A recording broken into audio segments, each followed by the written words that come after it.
to hold our heads up high and beat the drum to what we love. Risk the fall, or we have felt it all come crashing down from far above. Stars are rising, countless worlds colliding, only one will take it all. Can we bring to fall the giants? Can we make the final call? We are the ones to ignite the darkened skies, the champions of the world that we defy.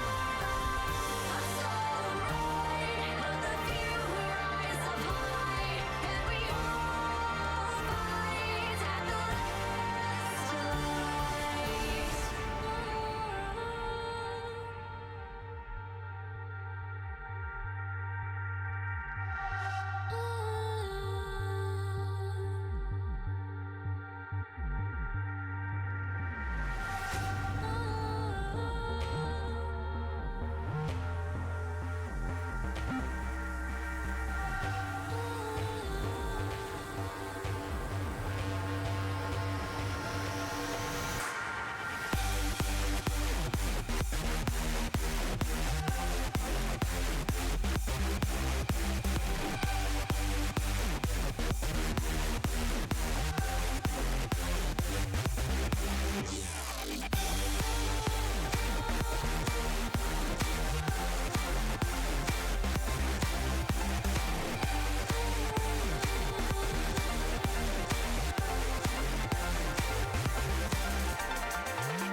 Welcome, everybody. Thank you so much for being here. I am FourY4. That is RMC. We've got playoffs. Finally. Yeah. It seems like it has taken forever, even though it's a very short split. I'm glad we've got the playoffs coming around here. RMC, we've got Loud versus Cade, which, as we both learned very recently, is actually a brand new matchup in terms of franchise. Well, there's no caveats. It's a brand new matchup for playoffs because since Cade have been back, right? Old Cade, Loud weren't in the league when Old Cade were here. And ever since they've been back, they have never actually met each other in the playoffs, which is it's very surprising, but it's very fun. RMC. Unfortunately, we don't get that series. We get FourY versus Lev, which we will get Loud versus Cade a little bit later, but FourY versus Lev is what we've got on the docket today. RMC. And this one, look, Leviathan, they kind of snuck in by hook or by crook over your beloved Pain. Sent them into an offseason riddled with drama and probably no roster changes, which I do think is the right move. But Leviathan, look, they're coming in here on a bit of a heater. They've got a little best of under their belts. But FourY, they stand as pretty stalwart opposition. I think it's fair to say. Bro, why am I getting shot? Pain's already dead, man. We're just flogging. They will forever get shots, man. It always comes back to Pain. True enough, it is CBLOL and Pain are the traditionalists after all. Yeah, we do have ourselves FourY versus Leviathan, and you wax poetic FourY4 about Leviathan, but let's talk about FourY because this was the team that had a lot of hype. This was the team that represented Brazil at MSI 2025 and, caught the world's attention with the flair, the charisma they have. And it's the exact same team. The only difference being their coach has changed. Thinkhart going to the LCS, now coaching FlyQuest, and so FourY's stepping up for FourY in his place. And this team, well, what do you say about them? They're good. They've got the talent, but they qualified into playoffs in third place with 5 wins, 2 losses. So they're not getting the first round bye. And for all the talent they have, FourY4, sometimes they do make mistakes. And I don't know if that's the exuberance of youth or whether that's just ill discipline at times. Yeah, no, I mean, they've got the sauce. Absolutely. And we'll talk about kind of how it matches up specifically, but it really does feel like they've gotten back to their best selves. They're starting to look like their best selves, right? And I think, and maybe it's just me because, like you said, RMC, when it's sort of like when you hear like a song from your childhood and you're like, oh, the music was so much better back then, but then you think like, okay, was the music actually better back then, or was I just happier back then, right? Was my life just simpler back then? When FourY were at their peak, right, doing what they did to G2, almost getting over that line and almost really making history for Brazil, right, with a young team, with Thinkhart, I was like, oh my God, it's all finally coming together, right? That's what I'm holding on to. I think that's what a lot of CBLOL fans, a lot of FourY fans, I think even the neutrals can get behind the fact that, look, that team, if they can get back to the apex of their power, like you said, the only difference has been the coach, then man, oh man, we could be in for something really, really special. Yeah, fair enough. And, we're still seeing that, like you said, glimmers of it. Like, Tatu's really stepped up this split. He's continued to be absolutely a monster. Ayu and Jojo in the bot lane, I think, have lived up to their expectations. It's more Tuts, Gigo, who I think could afford to stand up a little bit better. But let's talk about the other team a little bit, because Leviathan, on the other hand, FourY4, you talk about the good old days of FourY. I feel like we're living the good current days of Leviathan. The fact that they've made it here into the playoffs, as you said, through a very rough play-ins. They played from the bottom. I believe they were 7th seed getting into the actual playoffs itself, and a play-ins itself, and had to go through both a best of 3 and best of 5. Now they've played 13 games, almost double FourY's 7 for this split. Hilarious. And it's shown because Devis, Bookie, Enga, this top side, the newer LATAM rookies coming in from LRN and LRS, they've been popping off. You were talking about on the podcast, Peter Dunn praising Devis. Bookie bodied Carioca, and now he's up against Carioca's understudy Tatu, who has grown up in his own right. And let's talk about the bot lane a little bit, because CO and Toplop, these were the guys who were on Leviathan last split. They were arguably the best part of that roster, and they continue to impress. CO currently tops the league in terms of damage per minute and in terms of damage share. Yeah, it has been just kind of CEO and the boys, right? And when we all looked at this roster, we were kind of like, okay, we remember Toplop from last split. He didn't light the world on fire, but he wasn't terrible. Okay. But then, like you said, Enga, you go, hold on. And real CBLOL ball knowers will remember that Enga, this is not his first stop in CBLOL, right? He had an uninspiring stint a few years ago, kind of at the start of franchising, but he also has he kind of had the series of his life against Payne. He was unbelievable on a few different champions. Like we said, he has played best of, therefore fearless, right? It was a 4-game set against Payne. So, if you're looking at LoLpedia and seeing a large disparity in terms of the number of champions played, right? The different types of champions played, that's kind of why. We are on a new patch. We don't expect the champion changes to change like that much. There was, hashtag the Mel nerf, but that's kind of the big one. So we don't expect it to change too much. But yeah, RMC, I mean, Leviathan, look, they're feeling really, really good about things. And I think, look, there's no moral victories in esports, but to me, this almost feels like they're kind of playing with house money because everyone not named CEO or Top Lop is effectively a tier 3 player. They're coming from like the absolute kind of, bottom of the quote unquote professional barrel, right? But CEO, it's been cool to see him, especially with the amount of smack he was talking this time last year, really be on a tear, right? And be like the captain and I think the leader that this team needs, both on and off the Rift. Yeah, and so far it's been working out to a certain extent because if we're talking about leaders for Leviathan, their early game has been good for and I think that's where they've really started to shine. They are currently 4th in the league when it comes to goal difference at 15. So they are on the top half, albeit very, very narrowly. The problem, however, is more their late game. And that's when this graphic comes into play because FourY4, when they are winning, they know how to win. They have a 100% win rate when they lead at 15 minutes. They've got a goal difference of 3,225 when they're winning. And even overall, in general, their goal difference is 1,636. So even when they're losing, they're not falling behind by that much. Most importantly, when they win, their average game time is just under 32 minutes. That's for FourY4. You look at Leviathan. When they're leading, they don't always win 75% win rate, and their average game time is closer to 38 minutes when they're winning.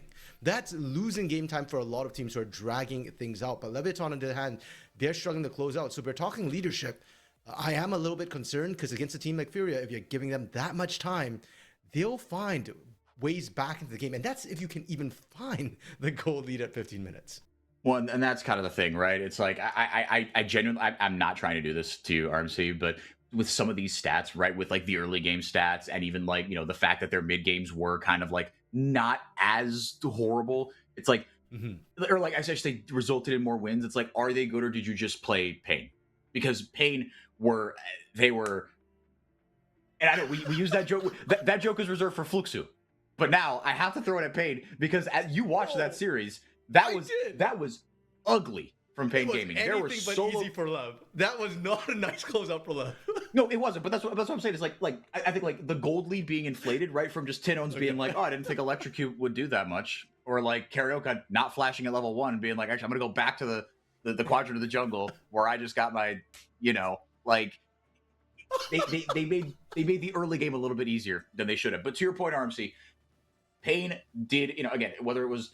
I think the mid game was a combination of the two, right? It was Payne actually playing the map pretty well in the mid game and like stopping the bleeding, right? Because they hemorrhaged from the jugular for the first kind of 10 or 15 minutes. It was a 5-alarm fire. It was DEFCON 1, but then it kind of stopped. And Payne did not allow structures to be taken. They didn't allow the line of scrimmage to be pushed back. They played around the vision all right. They gave up the first 2 dragons in like every single game. But after that, they kind of just they held the gold lead flat. And I think to your point, RMC, FourY4, especially stylistically, is like the poster boy for the team that is not going to let you do that. And in fact, if you don't get that early lead, they should just run over you. Yep, and I think that's why the lane matchups are going to be very interesting and probably the focus of this particular matchup. Because, like you said, FourY4 aren't going to queue over and let Leviathan just run the show. And while Leviathan have shown really good individual play, and we're talking especially on that top side of the map, you look at FourY4, right? And right now, Devis is a solo kill leader in the entire league right now. He's got 13 solo kills under his belt. Part of it, again, thanks to Robo doing some weird things in the Payne series. But you look across the Gigo, and in 2024, Gigo was the kill leader. The last time we had CBLOL, forget LTA South, Gigo was kind of topping the league in terms of that. So that's going to be an interesting lane matchup. Tuts versus Enga. Both of them, I think, fly under the radar a lot in the laning phase. And frankly, with the Orianna pick for Enga, I'm not expecting too many solo kills or too much excitement either in terms of the laning phase. But that just means that Leviathan doesn't get that early lead that they like to get rolling off to. Into draft we go. They did give Gigo over the Rumble, and I'm a little surprised by that. Devis has been having a good time on that champion, so instead they did opt for the Orianna for Enga, so Nocturne off the board, and that kind of doubly surprises me, RMC, because I feel like Rumble is just so gosh darn strong. I'm surprised not to see that taken B1, especially by Devis. Like you said, we're expecting a volatile matchup in the top lane. And Leviathan are the underdogs, make no mistake, as Mundo locked in here. Second time we're seeing him in CBLOL Split 1 here. But instead they're opting for the Orianna with no Nocturne.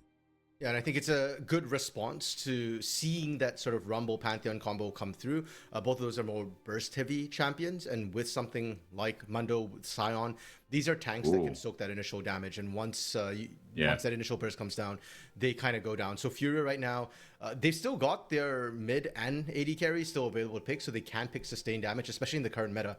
Mid lane has so many sustained options. There's Ryze, there's Cassiopeia. I know Sylas. Well, Sylas used to be a touch champion. That's another option they can run with if they want sustained damage. And of course, for marksman, all of them do sustained damage. Yunara, sort of the high especially this one. Yeah, now that Bear's off the board, it feels like Yunara is probably number 180 carry, and especially into double tanks, FourY are more than happy to pick that for IU. Yeah, 100%. And IU and JoJo, I mean, you start looking at kind of, right, like we talked a little bit about like lane by lane, right? Okay, what's kind of the strong points? How do these lanes interact with each other? And where can Leviathan get an advantage? I think the only lane, for me, RMC, tell me what you think, where you could say that like the delta is the closest, if you will, I think it is the mid lane. That's interesting. Because I think that, I mean, top lane is very volatile. But I think, like, if you're going to take, like, the median play of both top laners, I think Gigo and Devis, like, look, all respect to Devis, right? But he kind of farmed Robo, which, again, it's like, okay, is that Robo being Robo? Or, like, was that Devis kind of being like, actually, I'm kind of nice. I'm him. Peter Dunn shouted me out. So maybe put some respect on my name, 4Y4. So I think the baseline of what we've seen lately, I think the mid lane is the closest. Hey, I think there's a case to be made for every single lane. So I'm down for that sort of mid lane, very, very close delta, very close differential, especially in the laning phase, like we were talking about. I'm kind of with you a little bit on that. So that is interesting, given that sort of idea that FourY has actually opted not to pick their mid laner that early and is kind of waiting for the second round. Because of that, we talked about Ryze, Cassiopeia. Ryze is banned. Azir, another sustained damage champion, is taken off the board. He's very meta. I kind of forgot about him a little bit because Tuts hasn't touched this year all split long. Yeah, no, I was so there's the Syndra. Yeah, this is kind of what these are the champs that we have been seeing, right? Everyone's got, okay, if you have a Kali, great. If you could play that, fantastic, right? If you could play the Sylas, fantastic, right? We saw that kind of in the early days of Tuts and kind of towards the latter end of last year, a little bit here and there. But Syndra has very much risen up in the priority. And RMC, with this Syndra as well, you're really starting to see this composition take shape for FourY. And it's not going to be sustained damage coming through from the mid lane. Syndra is almost playing keep away because they don't have a true tank right now. Being able to disengage to Scion and Mundo after they engage is really, really strong. We see the bot lane, Corki Nami, that's rising up in priority as a bot lane, especially since I think Corki scales a lot better than the Lucian. It gives you a much stronger late game, and they kind of needed that. A bit more sustained damage. Very short range composition coming through from Leviathan, though. And FourY are just going to round out with the Lulu that we've seen paired so much with the Yunara. So we talked about no true tank for FourY. No real tank whatsoever. Your best thing is just like a wild growth from Lulu. And if JoJo is using that on, I don't know, Tatu, who's going in there, Gigo, who's going to be melee lane. Probably going to be Tatu. I think if things go well, it's going to be Tatu. If things start going sideways, it's going to be Gigo or anybody else, right? But it should be said, to FourY's credit, or maybe kind of like, okay, maybe it's not as bad as it seems, because the composition is making me nervous for FourY. Because look, while I believe in this team to execute this composition, while I believe in FourY of all teams to get the snowball rolling and keep the pressure on, like we've talked about kind of ad nauseum here, Leviathan actually, they're kind of hard engage. They're kind of snap engage, if you will, isn't really there, right? You put the ball on the Scion or the Mundo, right? Obviously, Scion with his ultimate can get in. Mundo with his passive can ignore a couple instances of CC. But that's kind of it, right? You don't have the Leona, the Nautilus, the flash stun or things like that. Yeah, so it is a little bit high execution coming through from FourY, and it actually kind of reminds me a little bit of Leviathan of all teams when they're playing up against Pain. We remember, I think it was like they had a couple of these comps.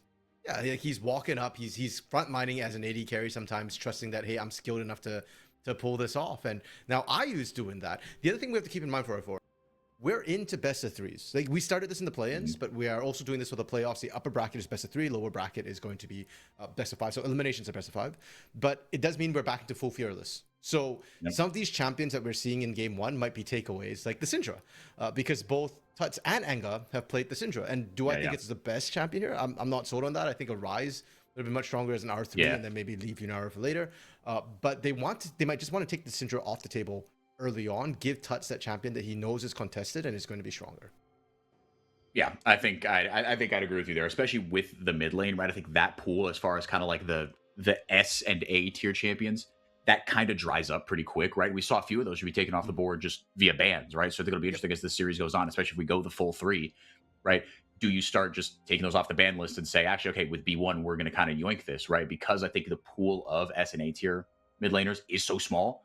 Do you see the priority shift there just in terms of like, look, we just kind of need this? And again, I hate this. I don't know what it is, right? Maybe you can offer differing opinions, please. But I feel like Enga's a little better suited, right? Let's say this was a best of 5, right? If this went like a full 5, I feel like Enga's a little better suited to do that. Or maybe it's just this best of 1 bias that I have of like, well, I've seen Enga play like 6 different champions. Well, yeah, they've played best ofs, right? So it's going to be a little more widespread. He's played double the games, and not to mention that a lot of the games that Enga played, like almost half them, 6 of them, were in full fearless format. So he had to branch out in terms of things. I'm not too worried about Tuts' champion pool. I mean, this was the guy who started pulling out like Jhin mid, Draven mid, these marksmen in the mid lane. Sure, they're not very strong right now, but they are. And I was gonna say, maybe I'm not remembering it correctly, but I don't think those went that well, did they? The Jhin actually did. That was the one that we were kind of discussing about. And I think the Draven actually, back in the day, when marksmen were in the mid lane, actually worked out really, really well for Tuts. Unfortunately, it's not the meta for it. Tuts, though, for now, kind of winning out the trade between the Orianna Syndra. Not something we see too much of, really. Orianna considered one of the more lane-dominant mid laners right now. So Tuts being able to dodge everything and land those skill shots is actually pretty good for him. Yeah, and that's the name of the game in this matchup. This is a matchup kind of as old as time. This feels very kind of 2021, 2022 coded. Looking back, it is kind of remarkable that in an age before Fearless, we had in Web Worlds 2022 a Worlds with like 100 different champions. Gosh, that was so peak, man. Both mid laners being taken very, very low here. Neither one taking the combat sums though, so no one opting to go for that killing blow. Not really having the sauce to. No electrocute either, right? The Comet, like you said, is a little more kind of lane dominant. It's just more stuff to dodge if you're Tuts. Yeah, just more consistent chip damage that they can apply down because they don't know whether or not they're going to get the 3 attacks off.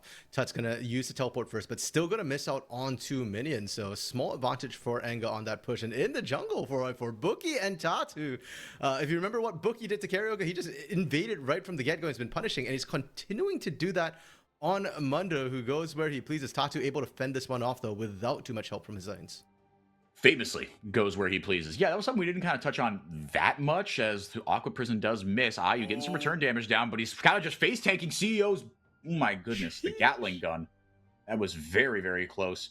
Heal blown by both supports, although top lops was blown a little bit before this on a previous trade. But IU's play with fire a little bit here, RMC. Yeah, they've still got barrier. Both marksmen do. And I think IU wanted to go in, but they saw the invade from Bookie. And in fact, actually, Jojo was responding to that one, so he didn't overcommit to kind of get that kill. And in fact, CO and Toplop, with the pressure from Bookie, is actually going to be able to get this shove off. And unlike mid lane, no teleport. If you're in the bot side, that is going to be an entire wave chewed up by the turret. Yeah, just ripped right through. So a full wave advantage is going to be really tough to get back for CEO. Tough to get back for IU. The wave advantage is for CEO. Not my best grammatical wording right there. Dragon up in about a minute-ish. We have seen priority placed on dragons. They've been taken, early-ish, maybe sometimes at the expense of actual action. As Gigo and Devis going at it in the top lane. Devis very low on mana, but very low on health as well, as Gigo just going to flame spitter him right back under his own tower.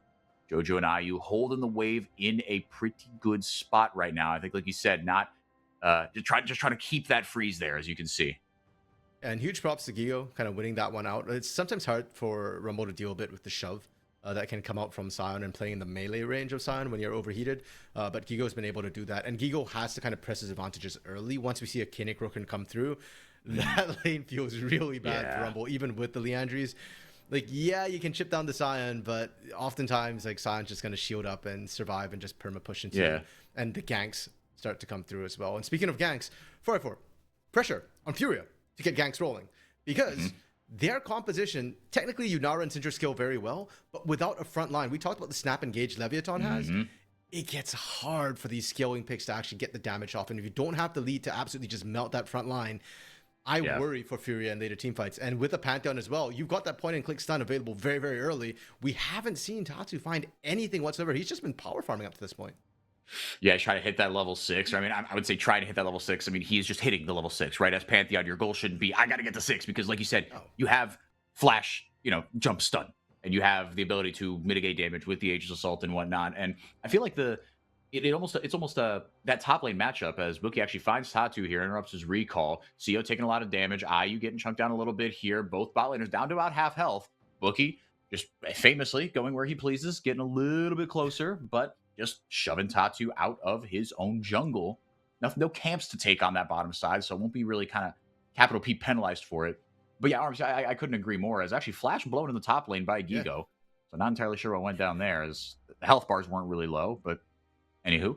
But I feel like the top lane matchup, RMC, is almost like a microcosm for what you were saying, right? Like you said, if Rumble doesn't get those kills early, everything he does just gets so much tougher, and it's almost like the Leandries isn't building an advantage, it's playing catch up. Yeah, and it will still do a lot of work to everybody else except for Bookie and Devist. But it just becomes harder. Your targets, you have to be a lot more selective on how you want to make that play. The bot side pressure that Bookie's putting down as well has been able to get CO and top lop pretty much advantage into our time. But you can see the CS differential actually isn't as big as it looks. That's a wave and a half that's been stacked up.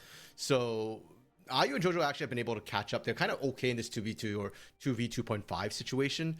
And because of that, Tatu, even though he's behind with this pick and not able to duel out the Mundo, is doing fine, is actually going to be able to pick up the first objective of the game with the Dragon in pocket.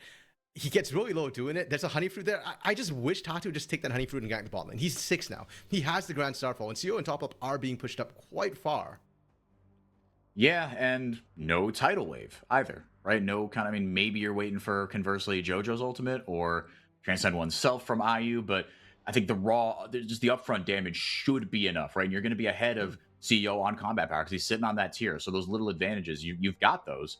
And summoner advantage as well, but I don't know if they saw top lot take that heal. But I think, broadly speaking, I agree with you, RMC, right? You have to get the snowball rolling, and you take those, just take those windows when you can get them, right? I mean, it's a Pantheon, for crying out loud, right? You're not taking like a massive risk doing it. You have the advantage. Yeah, and arguably you're taking a massive risk by not doing it. Yeah, well said. Well said. The tankiness is growing. Right now, Devis and Bookie, they're just straight chilling. They're just building their tanky items, and they're not being very pressured. So we haven't talked too much about Leviathan because there's not much to talk about them. They're just chilling right now. They're just waiting for their power spikes to come through. Enga's sitting on the Lost Chapter right now. He wants first item, preferably second for Orianna for that shockwave. And in the bot side, as you mentioned, that tier from CEO, until we see the Mirror Mana come in, usually second item after the Trinity Force. Yeah. Like, Corki hurts with the Trinity Force. He really hurts when Mirror Mana comes online. So Lev just want to take the game. So this is their pacing right now. And there you can see the small gold lead actually growing for them as well. If they can continue doing this, then they're A-okay. Yep, nudging up on about that 1,000 gold mark. And like you said, RMC, this kind of goes in the face stylistically of how Leviathan beat Pain as Tatu. Able to get the CC down onto Bookie, break that first CC shield. A little bit of damage coming out. It's a 3v2. Bookie actually taking about half health, right? Mundo should be all right, just given what his champion does. Turret plating going down here just a little bit. Turrets stronger earlier, weaker later was what I read on the internet. About the turret plates here in 26-3, right? We saw the triple tonic nerf as well. So some changes in this patch, but nothing cataclysmic for pro play. Polymorph goes down, Aqua Prison misses. Here comes the Grand Starfall. Now Tatu's going in. Flash from CEO. Tatu still has his if he can get forward. Bookie body blocking very nicely, though. He's able to flash over the wall. IU getting forward and getting first blood there for Tatu somehow. CEO very, very low right now. IU able to get a little bit of a boost there from his whimsical Yordle companion, but CEO will vouch for his safety. Just barely able to get away is CEO there with all the slows, the disruptions, the CC stopping them topside. Devis ran into the wall. Yeah, you hate to see that. I wasn't even 100% sure that was the ultimate. I'm apparently very reliant on the audio cue, but yeah, that it did go down. So that's a bit of a rough one. Maybe thought he had the all in there as Gigo will survive. Let's get another look at this one. So we got what we wanted, RMC. Tatu used Grand Starfall on the bottom lane. You can see how easy it was. And I like the call you had earlier, but if they'd done this at level 5, Top Lop and CO die because the tidal wave stopped the initial engage, which bought them time. And even with the ultimate, you can see Bookie still gets melted. I want to highlight too, Ayu has not completed his first item. He's still sitting on components. So that bot side kill threat continues to increase for Furia as things go on. Top side as well, I was hoping they'd give us a replay because I'm going to be honest, I thought Devis got past the wall. So I don't know if he canceled the ult himself manually, but yeah, that was really weird that it didn't look like Gigo got knocked up. I don't think it had resulted in the kill either way, but what it does result in is Gigo getting that lane pressure, continuing to put the damage to hurt down, and allowing Tatu to get these grubs, continue his objective lock, following up that first kill that he got on bot side. So now, can you keep the snowball rolling is the million-dollar question with this composition, because the game will go later, and you will be in a much, much more difficult position. You do have a lot of CC for FourY, right? That is the one thing, a tankless composition as we've been harping on, but there is a good amount of CC, right? There is polymorph to stop it engage in its tracks. There's a wild growth. You've got to hit the scout of the week though, and Tatu has point and click CC. But then it's going to be up to the damage dealers to really execute. Okay, you got Gigo with CC, fantastic. You still got to push the right buttons at the right times, and this Leviathan composition is going to get really, really tough to chew through. They scale really nicely. They've got both sources of damage kind of out the wazoo, an enchanter over the top as well as Devis going for the force of nature first item here, but the point still stands. It's still going to be really annoying to deal with. Yeah, man's going to give him a bit more resistance towards the Syndra as well. From Tuts, blast coming from Bookie. Flashing forward, not going to get a ton of value out of that. Bookie taken pretty low here, but will get a bit of regen. Tidal Wave only clips Jojo. Used very much defensively here now as Enga and Tuts sparring over there by the banana brush. Might not be done just yet here. Ayu getting some free damage down top lop, healing back up. Here comes the TP from, excuse me, bad time for a cough. Gigo coming in hot as Tatu going to get the kill there onto Bookie. Wild Growth goes up to bail out Jojo. Tuts has the lead on Enga, and he'll take him down. It's a 3-0 lead. Dragon to boot. FourY on top. Yeah, and Devis opting to use the unstoppable onslaught to try and get from the top lane to the bot lane, but abandoned it halfway, realized it was going to be way, way too late. But for that fight was done much earlier on in the 4v4 stage, and then Devis is just trying to find what he can in the mid lane. He didn't get the plate. He tried. Oh, no, he doesn't make it. So FourY are going to get Dragon, kills, and defend the plate. And Gigo's not missing out on CS. He's still able to pick up the mid lane. Everything's snowballing FourY's way after a great laning start from Lev. Yeah, and that is the one thing that Lev had.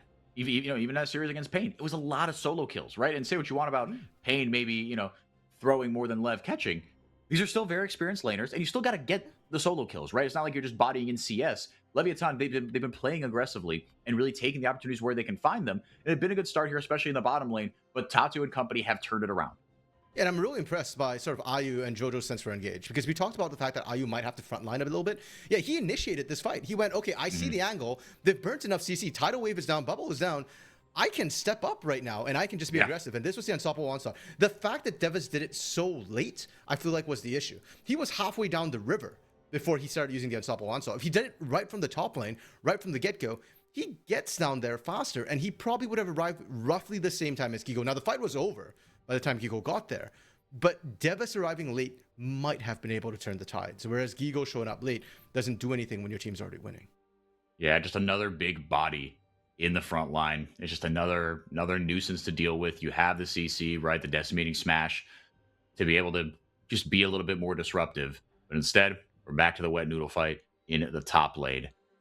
Quests have been completed, though, I will say, for Leviathan. They are first to all of their quests, but FourY take 2 grubs to Leviathan's 1. RMC, now we've kind of harped on it a bunch, right? You got to get the snowball rolling with this composition. FourY, I think Lev is still waiting on their mid lane. Enga hasn't quite completed his quest yet. Yes, I am. Sorry. Yeah. So I missed your point. The last point I heard was that Lev has completed all the quests. I think they're waiting for Enga to complete his, and then they're almost there. All right, and FourY4 is there, as in he's back on the broadcast. After a little bit of a freeze, flashing away from the stun from Tatu. Aqua Prison finds its mark. CC chain beautifully with the tidal wave. Bookie able to get a little bit more forward. The whole ultimate goes down onto CEO, but CEO gets the last laugh as he shuts Syndra down. Big source of gold over to Leviathan as they try to get the comeback rolling here. Gigo a little too far forward. Flame spittering backwards, flashing away. The shield comes up from JoJo. Will be enough to bail him out. Q not going to land there from Nami. As turret plating gold and maybe the entire tower going down here. Enga, you talk about that sense for engage. Saw his window and went for it onto Enga, but he will survive. Ayu still has both summoners here. He's not done just yet. But the backup isn't there, and he will call it off.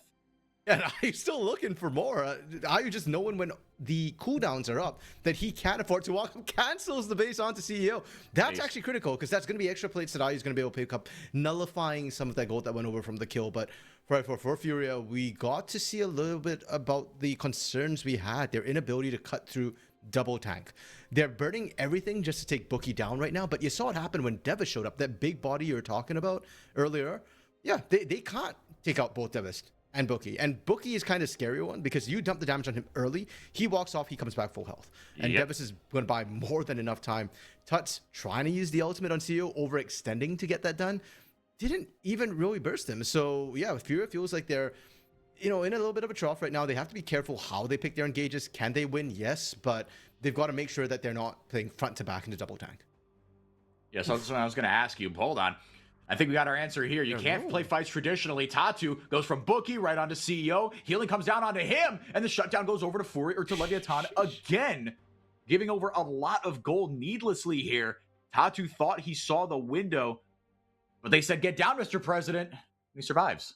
Yeah, they need healing cut desperately because right there, Toplop was able to just keep CEO topped up with tons of heals, using Summoner Heal as well to make that happen. If they had the healing cut, maybe they make that. Oh my goodness, Gigo survives on double-digit HP. Gonna get seen by the Scryer's Bloom, but all's well that ends well. He will survive it. RMC, all of a sudden, chickens roosting or something. I mean, it feels like some of the things that we're worried about, they're kind of coming home in full bloom. And give credit to Lev for executing. We're going to look here as Tatu, again, thought he saw a window. And look, fair enough. You've got a Corki that's a little too far forward. I understand why you did what you did. Yeah, and I think Tatu as well didn't really expect Bookie to be there when he first started the ultimate. And by the time he saw Bookie, it was a little bit too late, so he was hard committing to it. But you can see, again, the healing for me was from Toplop was sort of the start of the show, right? The fact that he kept CEO topped up the entire time. Now, Ayu just not cutting CEO any slack, and because of that, every time we look at the mid lane, it's Ayu pressuring up on CEO. Phosphorus bomb goes down, that's the starting signal for Ayu to start sprinting forward. And Bookie kind of has to low-key camp this mid lane because of that aggression. Anytime Bookie's not there, CEO doesn't get a push out. Or you see what you can do against Tuts, eating 4 to 5 tower shots. It will not be enough. And Tuts, as the Herald is called here, picked up by FourY, should be able to crack this mid lane tier 1 open. And there you go. First break over to FourY. Dragon up here. As FourY up 2-0 on that front. RMC, is it a wise idea to pick this fight? Vision negated now, and actually slight advantage to Leviathan here. Yeah, Leviathan able to kind of regroup around the mid lane. It's really funny because I feel like Lev is doing a lot of the right steps in preparing for plays, but they're not picking the right timing to work together as a group. And that's why FourY keeps getting all the objectives. They're able to get that first brick like that. And they are still ahead in gold, despite starting to seemingly lose the 1v1s and the 5v5s. This next fight is going to be critical. Dragon is up right now, and FourY want this. But Devis, I mean, we talked about Bookie being able to heal back up, but Devis trying to tank and buy time. He's going low. Yeah, the coordination just wasn't there from Leviathan. As Tuts gets a massive scatter of the week. Is the follow-up there? Big damage on a Bookie. Tatu going forward. CEO goes down. Flame Spitter into the back of Devis' head. And when you play front to back, it's going to go well for Leviathan. But if you don't, FourY will punish. Ayu going to get on the board here as Devis' zombie form goes down. Dragon and 3 more kills go over to FourY. And this is the magic of FourY. This is why people are captivated by this young squad. Because they're youthful, they're exuberant, and it shows in their playstyle. I was shocked for everyone. They decided to all in on that. Like, I thought, okay, you won the 5v5. That's good. Just go get your dragon.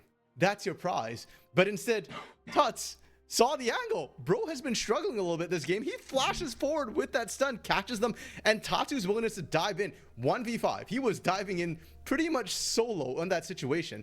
This does start off, though, with Bookie eating way too much poke on the side. We talked about the fact that Bookie can just back off and heal. He doesn't pop his ult.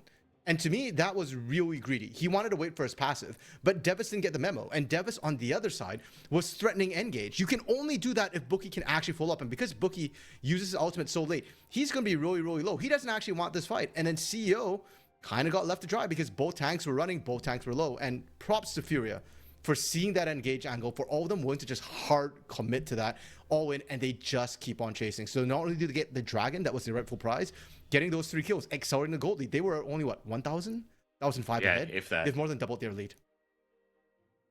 And up 3-0. Or I should say up 3,500 gold, 3 dragons to 0. There's a 20-minute mark. Crests here. You see all that damage coming through from Tuts as IU and Gigo bring up the rear here. RMC, what's the next step? Is it just play slow, kind of play for dragons? I don't think they have the damage to take down the Baron just yet. So for FourY4, I don't think you want to play slow. Again, the risk of the double tanks killing is still a huge risk for you. So you don't want to do that. You need to continue pressing. But right now there's an upper turret, outer turret. I think that's the easy goal to take. And then you can just play for Dragon in 3.5 minutes time. They have enough damage to take Baron. Yunara, especially with that Kraken Slayer. The problem is they actually don't have the health to take Baron, because somebody's going to get shredded. Somebody has to tank that up. Yeah. And Tatu's the tankiest member. He's not that tanky.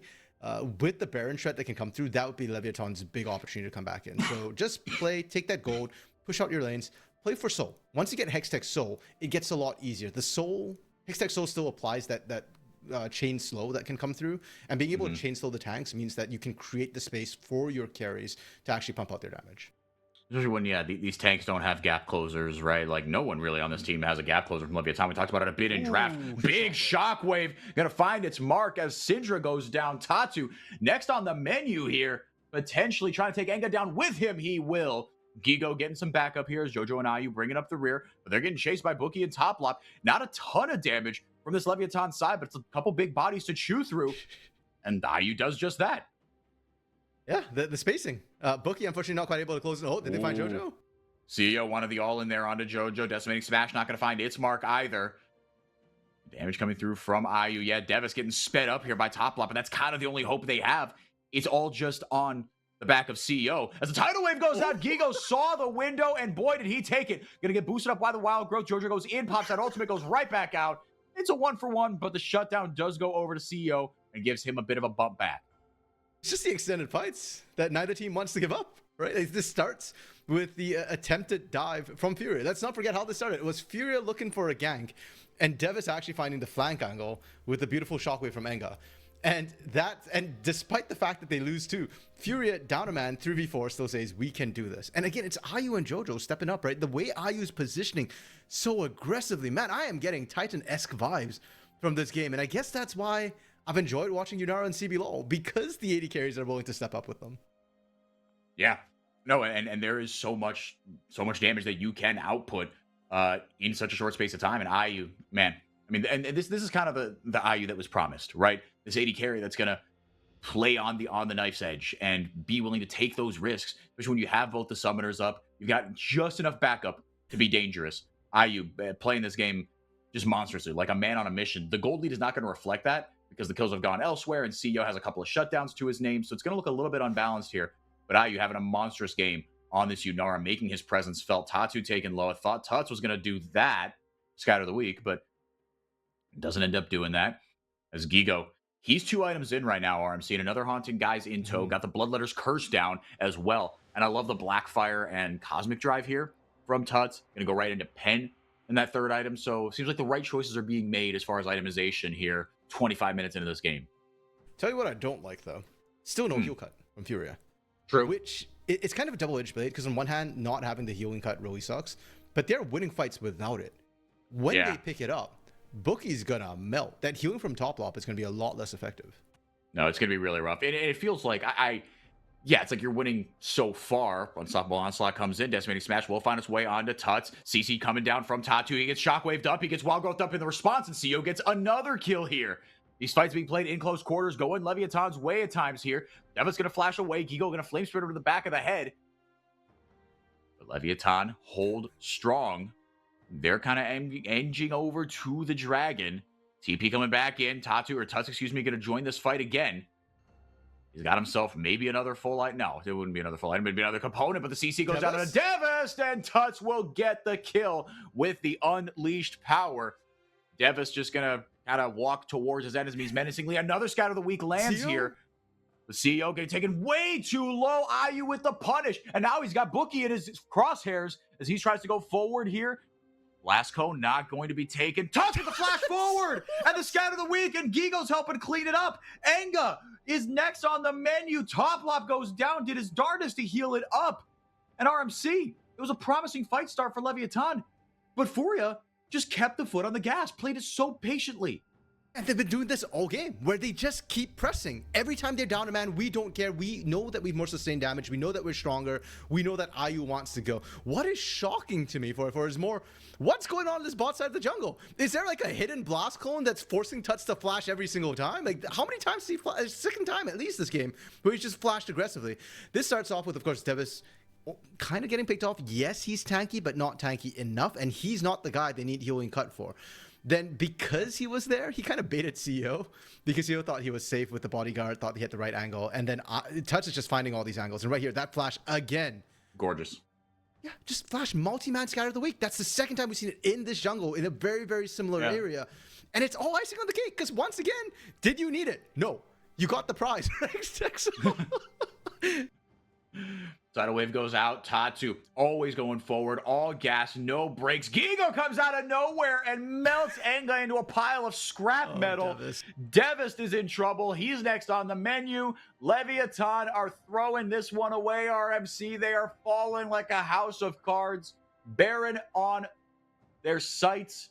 Trying to say not on the menu for the 5th time in 25 minutes. Little peek behind the curtain there. But FourY4 going to grab themselves the Baron. RMC, they're in complete control of this game. Yeah, and what can we say for the menu is extensive today, so there's lots of things on the menu. CEO might find himself as well as the dessert on this particular menu if he doesn't respect the damage that Gigo can put out even without that equalizer. And FourY4, this was the huge concern we had about Leviathan. How is their mid game? We put it we phrased it as, how do they do when they're winning? But now that they're losing, it feels like the mistakes are being magnified, because they're still struggling to connect. The individual skill is there. Again, let's not forget, the laning phase looked good for Lev. They were actually winning out their 1v1s and 2v2s.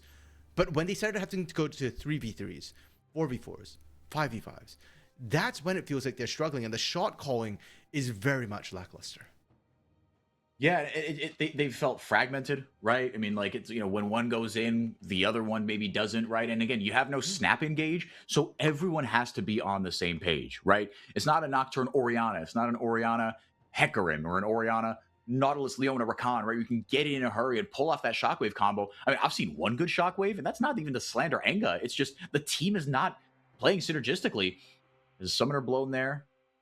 Jojo trying to go forward. He's still got the wild growth. Tuts, he's going to get another big scout of the week. RMC, I can feel it. Oh, he missed it. Oh, that's so tragic. But the Hextech Soul helps put enough distance in between Tuts and the rest of the gang as IU going forward. He is just, he's monstrous right now. Gigo doing his thing in the top lane. It's a 5v4, and there's no, or 4v4, excuse me. Top lap did go down. There's nothing they could do. Gigo is absolutely rampaging through this top lane with the Baron up, minions as well. Just a really tough mountain to climb if you're Leviathan. And I like that you highlight the 4v4 in the mid lane, allowing Gigo to free push, because that meant that was a 4v5 when they found top lap. Yeah, Gigo wasn't with them. He was just split pushing. So that just shows you how strong FourY4 is, and they're just brute forcing this with the Baron buff. They do not care. That's still a standing turret, and Lev is being pushed off their turret right now. Devis goes in with the unstoppable onslaught, but if he can't connect, this is going to happen every single time. RMC, we've seen Devis go forward, do nothing, flash backward, and Tatu pull the trigger. They're playing this composition so reactively, so well. They're mopping the floor with Leviathan. It's an absolute massacre. I've never seen it look so easy, RMC. FourY4 wake up in a hurry and roll through game one. A massacre, a masterclass. And this is sort of the divide between the top three, it feels like, and the rest of the squads here in the playoffs. FourY4, you know, we had questions about, okay, you know, they're a little bit inconsistent at times. Yes, they like to throw this, they like to mess around, but we get to see what happens when they are on form FourY4, and that is precisely it, how clean they close that out. And for Leviathan, the scariest part to me is they need to make changes.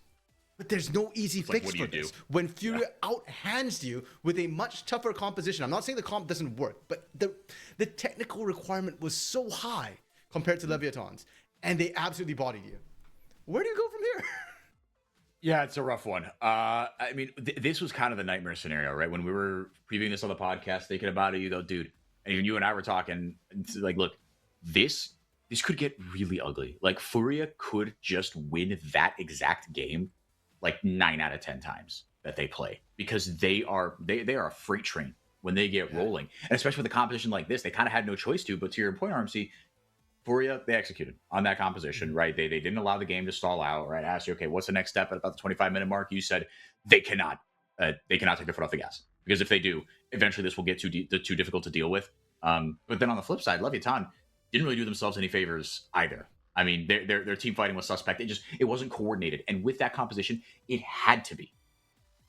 Yep. And the thing is, sure, they didn't have snap engage, but they did have very clear engage. And the fact that Devis couldn't find any of those unstoppable onslaughts, I'm not even putting that on Devis. Like, I think Fury just played very well around that particular engage. So, solo engage from Leviathan, probably not going to work. Even if you have something like a solo flare, I'm not sold that that's the best way to kind of make things happen. Going into game 2, Lev's backs are up against the wall. It is a best of 3.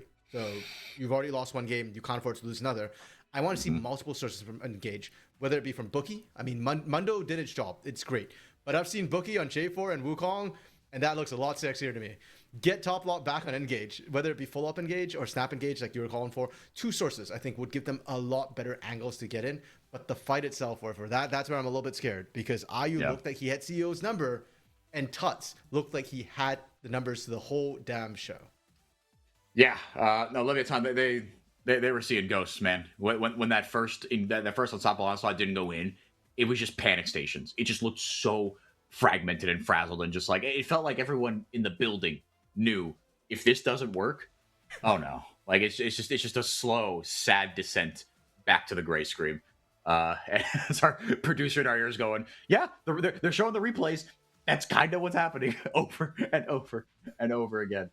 We're going to take it to a quick break, RMC. When we come back in game 2, Leviathan, they've got to wake up, and they've got to wake up quick. Otherwise, the loser's bracket awaits them. Don't go anywhere. Game 2 awaits you.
Welcome back, Squadron. 4Y4 and RMC here to guide you through the aftermath of a absolutely brutal game one from Leviathan. And RMC, let's just go right into it. The post-game stats kind of say it all. Yeah, the post-game stats, I think, showing the fact that basically Lev couldn't get their hands on Furia whatsoever. And what really stood out to me was the AD carry difference. The fact that CEO did the most on his team, and he did less than half of what IU did. Womp womp. Yeah, when you put it like that, it kind of tells the whole story. I mean, they were so far behind the 8 ball, just like after the 10-minute mark, right? You see even the gold lead there, that sliver of Leviathan early. Like we said, it was true during Pain, it was true against Pain, it was true against Furia. Their early games are good, but then but you want to tell the mid-game story. Okay, the damage charts are one thing, but then you look over to the right? Towers, dragons, everything. It's just huge zeros all down the board. They got nothing, RMC, as we move into draft for game 2. Yeah, and I don't know if we have time to flash a graphic, but like realistically, the marksmen are sort of the hearts of their team, and the fact that CEO can't do much outside of lane is a really, really bad situation for Leviathan as a whole. Now, into draft, as you mentioned, it's worth noting that Furia get first pick. Now, if you understand the rules, its first selection goes to the team that just lost. So Lev chose to give Furia first pick, and they wanted counter pick. And that means Furia now have opted for red side. So the final result makes sense, but the way we got here doesn't. Oh, there's the graphic I was talking about. There you go. Basically, you can kind of see that the importance was just that the marksmen are the most important people for the team. CEO is leading DPM in the entire league right now. But if he can't pump out DPM when he's already the DPM leader for his team, who steps up? How else does Lev try and find a win con? I mean, it's sort of what we said. Like, it was so difficult for CEO to just do anything safely. I mean, it was such a short-range composition, and there was no peel for the boy, right? And when FourY decided, actually, we're going to be on the front foot and lay down any sort of CC, everyone just was like chickens with their head cut off. They were playing backwards the whole time. So FourY do get first pick, and they slam the Jarvan here. Response is Cassante. Wouldn't be surprised if it was Vi locked in here. And she actually got some buffs this last patch. Yeah, I think there's a lot of champions that got small buffs and nerfs in general, just like little tweaks to try and make them more viable. So good for Vi. I do think she's a little bit undertuned. The big ones were only Jace and Mel kind of getting changed. Mel getting her W, her Reflect gutted, and Jace jungle got weakened significantly. Yeah. But FourY4, this is weird to me. If you're opting for counter pick, I expect to see counter pick in one of your solo lanes, because bot lane counter pick often doesn't feel as strong. They blinded the Cassante with things like Kennen and Gwen up, open, and pickable. Oh, sorry, Kennen was banned, pardon me. So it's really only the Gwen. But that's going to be a free scaling lane for Gwen. That Gwen has been a counter pick for Cassante pretty much the entire existence of Cassante, the moment he wasn't absolutely, utterly broken.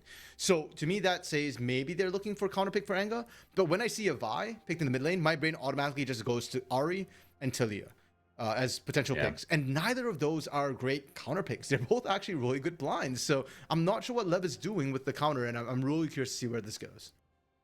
Yeah, I mean, you'd hope they'd get some sort of value out of it as Ryze locked in here. He escaped the ban phase this time around. So he's going to be going in blind. And RMC, you kind of got to rip that right now, right? Don't let the second ban phase go through. Yeah, or else it's just going to get banned out, all the sort of answers and counters potentially. We have seen Talia be one of those things that people pick into Ryze as potentially an answer. I don't like it, to be honest. I don't think Ryze, especially with the phase rush, often gets out away from it. So yeah, the Cassiopeia I think makes a lot more sense with the Ryze. There still is a lot of kill threat with the Vi for single target lockdown, but it just doesn't feel like it's enabling the Vi that much. And then we're down to bot lanes. Yeah, that we're talking about. And if you're looking for a bot lane counter pick, usually it's the support that you hold for last pick. You also get the first selection of AD carries, but with Varus and Yunara off the table, I don't feel like any AD carry is particularly high prio. Corki's been taken off as well. If I'm CEO, after last game, Loki, I'm thinking I can't trust my team. Maybe something like an Ezreal. Yeah, something with a lot of agency here. Xayah going to be taken away into that Vi, into the Cassante. Being taken off the board. Lucian wrapped up as well. Aphelios still up. We saw that get banned in phase 2 in game 1. So maybe that goes in. But like you said, RMC, if CEO is just saying, hey, give me the ball, I'm going to go put it in the back of the net. Aphelios isn't really a champion that does that. He needs a lot of setup, but he can go nuclear. Let's see where the rest of the picks come down. And the engaged supports still very much up and on the table, RMC. Yep, and because the engaged supports are all available, I'm not expecting to see engaged support bans. If we're seeing support bans, maybe like Nico and Bard would be kind of it. Leviathan not opting for it because they do get counterpick, I guess, and I love that Ezreal ban to come through, especially with Kai'Sa off the table. There's not a lot of great answers to be able to lock down that slippery and AD carry. So now pressure on CEO. Where do you go from here? By the way, IU has only played for 80 carries. It's worth noting because he hasn't had so many games. It's Yunara, Varus, Corki, Ezreal. All of them are no longer available. So IU will have to branch out. We know he's got a champion for it. We're not worried about it. I just find it amusing that he's played so few games. He's got an absolute ocean available to him. We know that. That's what the legend of IU was built on. As the timer does tick down to 0 here, it will be Caitlyn. Ooh. Only seen one ban of it, apparently. But we haven't seen her at all in the CBLOL, and in tier 1, I don't think we've seen much of her as well. She's not gotten particularly nerfed by any means. It's just more that her mid game she has a bit of a power trough when a lot of teams want to be team fighting. But her laning, that's what you're picking Caitlyn for, is how abusive she is in lane. And you compare her with things like Karma, the things like Nico that you can really bully out. Now Nico did get banned in the first ban phase. My apologies, I kind of missed that. But basically any enchanter works well with her. We do see the old school answer of Ashe, which is one of the things that can actually outrange and match Caitlyn for poke. But Seraphine, another sort of poke champion, and more importantly, it's a JoJo special. How many times have we seen him absolutely crush engages with this champion? And with the J4 for Tatu to set things up as well, if you get locked down, if you're lined up, that Seraphine ultimate, the Encore is going to rip right through the entire team. I was going to say the setup is fantastic, right? Obviously, the Enchanted Crystal Arrow, the Jarvan ult as well, Rune Prison, and it just makes everyone's life so much easier, right? Seraphine, but Gwen as well, right? If you can lock everyone up, it's just so much easier to navigate. But that's not to take away, honestly. This is still a really oppressive lane, right? But it's like countering the fact that like you're fighting fire with fire. It's a good answer, but this is still a tough lane to navigate. It kind of is. I do prefer healing personally to shielding myself. So I kind of prefer the Seraphine side of it, even though there's also a lot of shielding to come through. So it's going to be on the supports, Toplop and JoJo. And you know what? Let's talk a little bit about Toplop because we haven't given him that much attention. He came in last year for Leviathan, replacing Pro Delta after Pro Delta had a really rough time and Leviathan couldn't quite connect. And Pro Delta is a very strong engaged support. He is a voice on the team because he was trained to be sort of the primary initiator for the teams that he was playing on VKS prior to that, and Pain Gaming initially when he first made his debut. But Toplop is a whole different beast. Toplop is not that big engage guy. In fact, I actually much rather prefer him on his enchanters where he's supporting his team, where he's backing them up.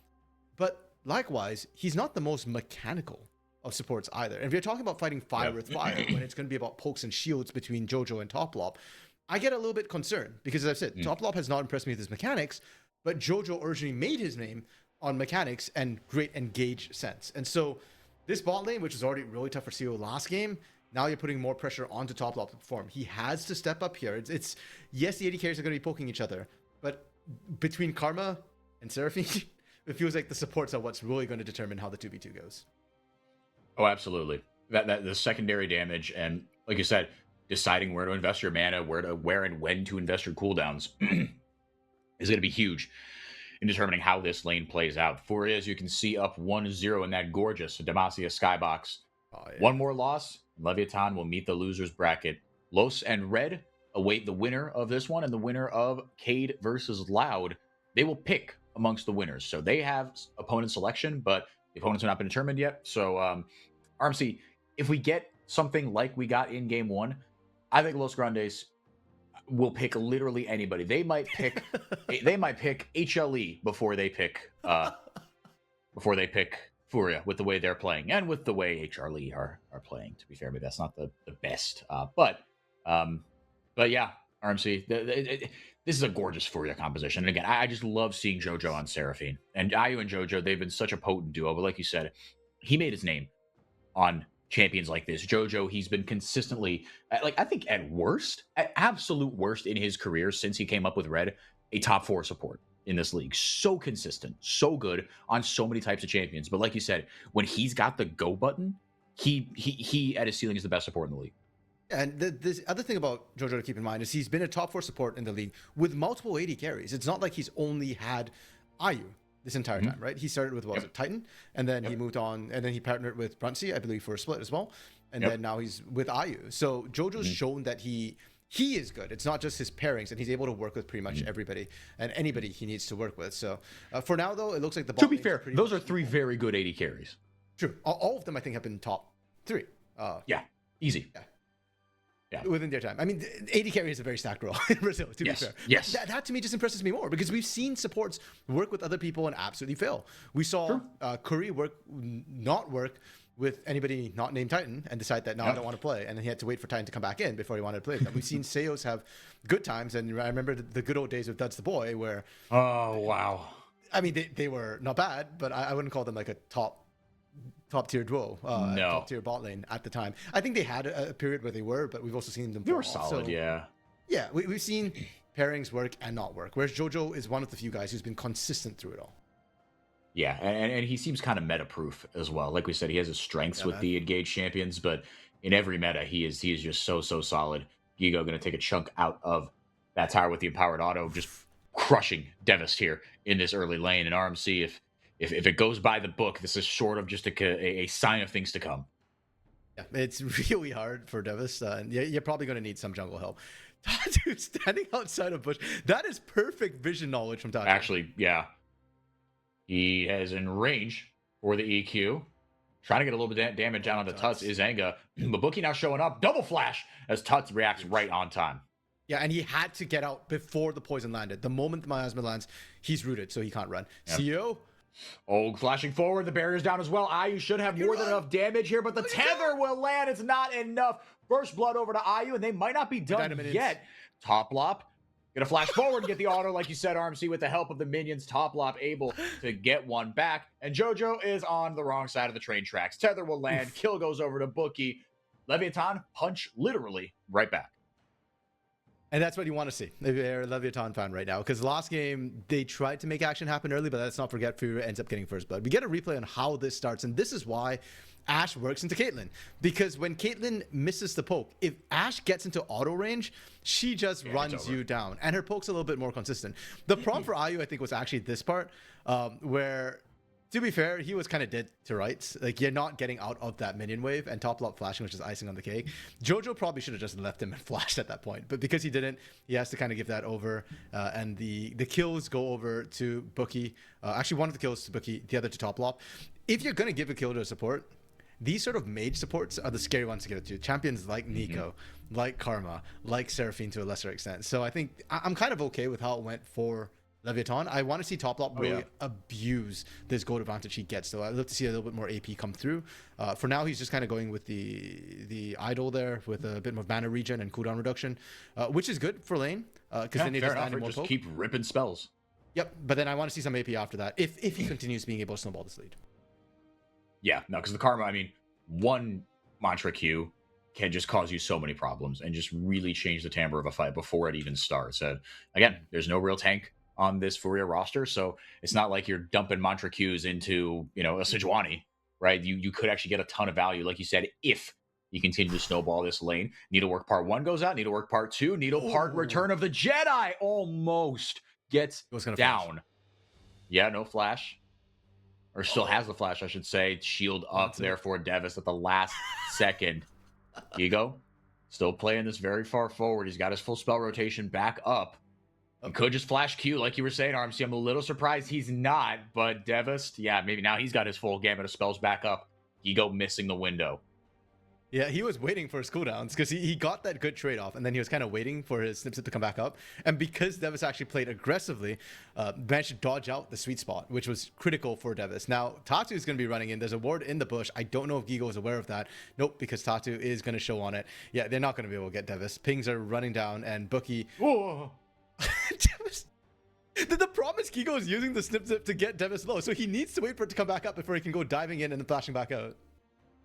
Now Bookie, Devis hiding just on the edge of that. He goes into the mist, and Gigo just says, all right, cool. You are a little closer to me. That is easier for me to take. Tatu does not have the Cataclysm, so he said he's going to EQ out of danger. Maybe needed to EQ into danger, and Gigo actually forced to flash here. Bit of miscommunication from the FourY4 top side. Yeah, Tatu could have just hung around just to threaten Bookie a little bit, make sure that, hey, you don't have to maybe burn the flash from Gigo, but kind of odd flag and drag. Bookie, what are we doing? He's going forward here, but Enga's got to get over in a hurry. He blew everything with no follow-up. Talk about miscommunication. Cataclysm Flash gets a kill again. Miasma goes out, but the Petrifying Gaze gets the backside of Tuts and Tatu. Devis able to get in, but the Realm Warp will bail out FourY4 as they now take the lead 3-2. There's a lot of WTF moments in this game, in this series so far, for because both these teams, they just trust that they have hands, but FourY4 coming out ahead, and I don't. There's a lot of, like you said, miscommunications coming through from the two teams. It's baiting the fights to extend, which kind of worked in FourY4's favor in that particular situation, but it is kind of scary. Now, Gigo back into lane as well, full health, same as Devis, and Devis, he's all inning. He's going for it here. Devis goes all out. Gigo just ripping through him with the needleworks here, and with that empowered auto, gets the 4 stacks. Devis bails out of the fight. Yeah, I am very not sold by using all out aggressively like that when the needlework was about to come back up. That is just really, really rough. And you can see he's not winning that trade. Look at the items that they have. Devis is on the garage sale build right now. Literally the basis of components. Ruby crystals, Megatron cloak. And you look over to Gigo and he's already got the Haunting Guys completed along with the Fiendish Codex. So it's still components, but bigger components. Components which are worth a little bit more. And for Devis to just opt into that, that's kind of rough. Like if Flash was up, he'd be dead. And that's when Gigo's probably a little bit unhappy that Tatu didn't cover him properly, because if he had that Flash, he'd have kill threat. Yeah, I think so. I mean, this snowball is just so, it's so deadly. It's so potent. The potential energy, to use a physics term, is so high with a Gwen lane, especially into something like the Cassante, right? I mean, it's not free, but it's certainly a Gwen favored matchup that you could be getting a lot more nutty. Should they want to? The Enchanted Crystal Arrow will go sideways, unfortunately, as 2 of the grubs taken by FourY4. Tatu not feeling comfortable enough to stick around and get the 3rd, but Gigo has just been living right on that side of the lane. So a perspective arrow thrown out. Tether gets disconnected is the word I'm looking for. As Tatu gonna pull this dragon out. IU on the other side. He's got to be careful, doesn't step up too far. Needs the support of his team. Charging up the Vault Breakers. Bookie instead goes backwards with it. Now that's Tatu's signal. Go forward, RMC. I feel like we saw this fight last game with the Encore over the top. IU rips right through everybody. It's a kill traded one for the other, as Tatu did go down in that. But if they can get something off the back of this, it will be well worth it. And that's exactly what they do. FourY4 rolling out to a lead here. And you can see the combo we were talking about in draft a little bit, the Cataclysm coming to set up the Encore across everybody. And the idea is that even if the Encore doesn't catch people behind the Cataclysm, it does force them to scatter. So CO wasn't able to necessarily just stand there and just pump out the damage. Not to mention, Caitlyn at this point in the game, the BF sword is nice, it's good. But early on, it's more about the poke you're landing with that Pilt over Peacemaker first to soften people up before you actually get the auto attack damage down. Her attack speed is kind of low, and for CO actually opted for the call. Oh, Gigo. I think he's got it here. Yeah, it's just and unless Devis is able to stop, we are going to see a lot more of this. Yeah, the Blitzcrank question mark coming through from Gigo as well. You know, Peter Dunn, when he praised Devis, I think the praise he used, if I recall correctly, was this guy is fearless. Oh, hold up, Top Lop. That he is. Top Lop is just toast. Yep. Okay, he's done. Is CO gonna get caught? No. Dead karma. Maybe.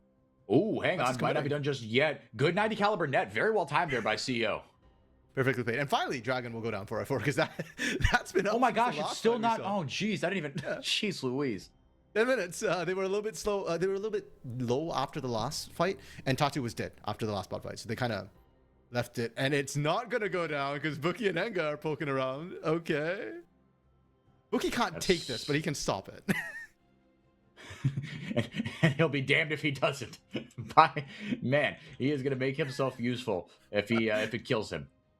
Okay, now maybe he can take it because Top Lop has respawned and is back. CO's actually going back to base, and I don't know if they tracked where IU was, so a little bit risky from Bookie, but I don't think FourY4 is looking to contest this one, so Bookie should be able to take this pretty much for free. Hawkshot will reveal. Actually, I take that back. Tatu wants to stop this. Dragon is immortal. Yeah, it will never die. We will get a Baron before we get this dragon. Yeah, still not. Yeah, they still just don't feel good enough about pulling the trigger, even though they have the Encore, they have the Cataclysm. RMC, that feels like of the ingredients you need to make a successful fight cake go off. those feel like the flour and the eggs, right? The two kind of essential ingredients here. Jojo and Ayu retreated back to the lane, but they might be toast. Nice flash from Jojo to dodge the flash engage from Bookie. Mechanics that we're talking about, just too damn good from Jojo. And now the fight continues. We might have the ingredients now because Tatu's actually full health. There goes the EQ into the Enchanted Crystal Arrow. The CC chain is gorgeous. Bookie able to get himself out of there. Sees a desist going there, actually onto Tuts, but that is a rise. He's a little thicker than your average king. Bookie just goes down, turns it right around on him. Enga throws out the Petrifying Gaze and gets absolutely nothing out of it. But Jojo, he will go down here. I said he got absolutely nothing. He didn't get max value, but he got just enough, apparently. What do I know about League of Legends? And no dragon. Yeah, and really good extended fight coming through from Leviathan. Taking down Jojo was actually really key in that particular fight because he's Furious sustain, and he's what's making it so hard to kind of cut through all of them with all the shielding and healing that he's giving as well. Worth noting, his summoner heal was up. I don't think he expected to get melted quite that way, and by the time he realized that, oops, I got caught on miasma, I can't get out, there's no point healing. At that point, he was dead no matter what, and nobody else quite needed the heal. I don't think he was expecting Touch to go back in. The dragon yet lives though, FourY4. So we're probably going to get action down the bottom side hopefully soon. For now though, Devis and Gigo once again. Why is Devis stepping up? Yeah, I mean he should lose this, but yeah, there's nothing he can do about it. Oh, hold on.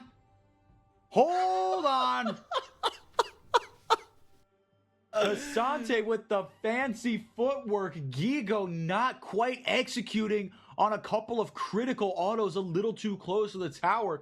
Big shutdown over to Devis, but the lead is still really, really big.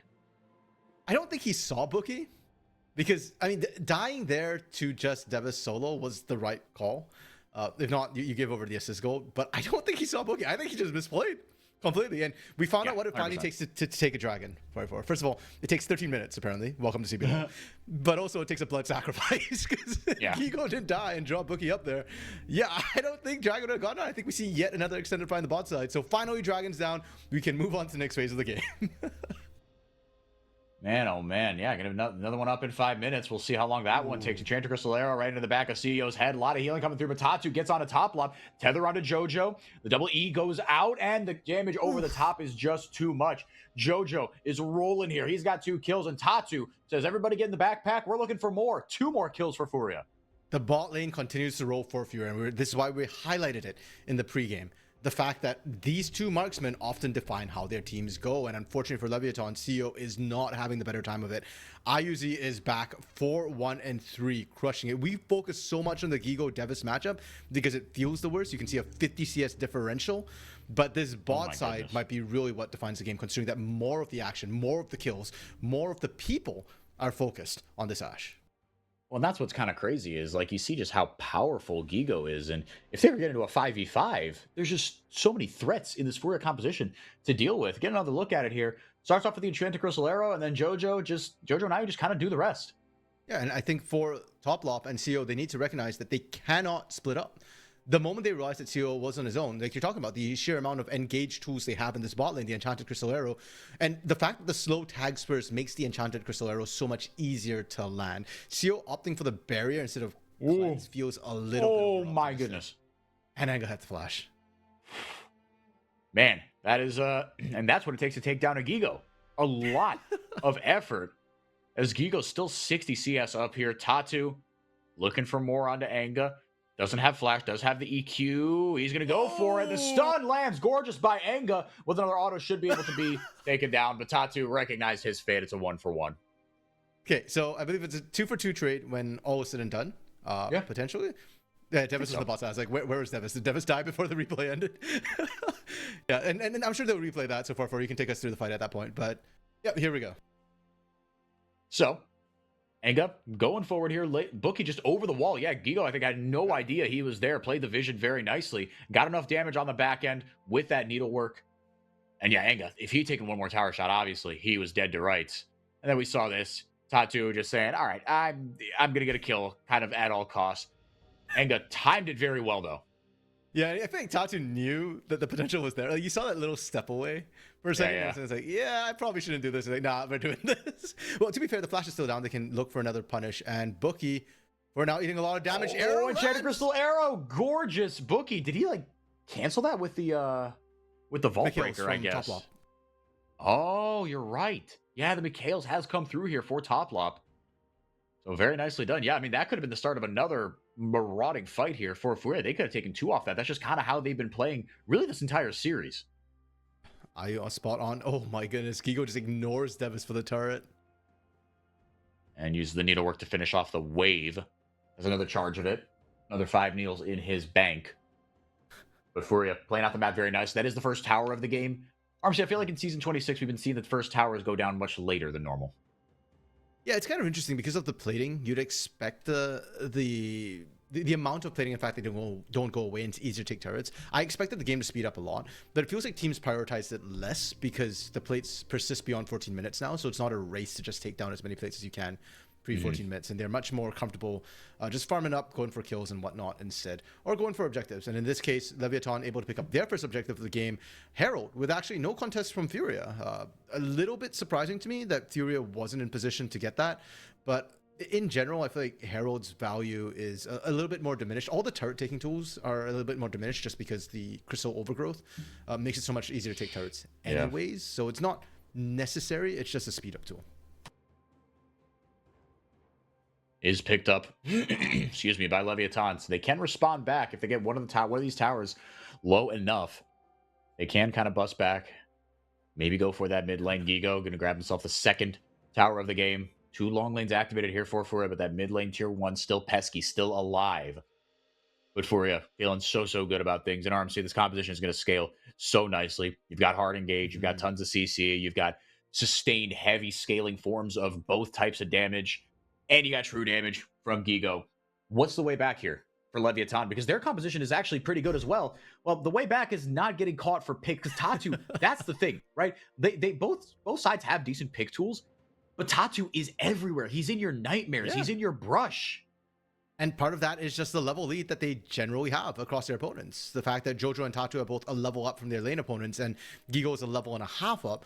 FourY4 just feels stronger to make a lot of these plays. Now you're asking, how does Lev get back into the game? Well, FourY4, they need to group up. And that's something that we've seen them struggle with in the past. They need to start getting numbers advantages and formulating picks of their own. When Bookie's been able to get ganks off, it has usually converted. So he's 2-4-2 for a reason. The problem is that 4. Because sometimes it doesn't convert or he ends up dying because he's behind. So they need to make sure they've got a numbers advantage, that they're overwhelming their opponents, and they'll be good to go. I think that actually signals the top lobs in the bush because of the way the gold kind of spread. So Gigo should know he's at a numbers disadvantage. Jojo and Ayu about to arrive as well. Enchanted Crystal is not up, or else I think they might have looked for that pick, because Gigo, Nash's Tooth completed, Riftmaker completed. Like, he's feeling really strong right now. And Enga, while Enga has managed to kill Gigo, let's not forget that was a 2v1. And also, when he got the kill on Tatu, that was under turret. He is just completed the Seraph's Embrace. Prior to that, he actually didn't have that, and Roa was still in the stacking phase. Is still in the stacking phase.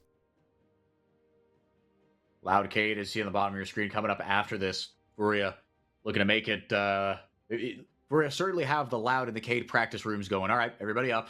You know, turn off your arena games, right? Turn off whatever you're doing. We're going to get on stage here pretty soon if things keep going the way that we think they're going to.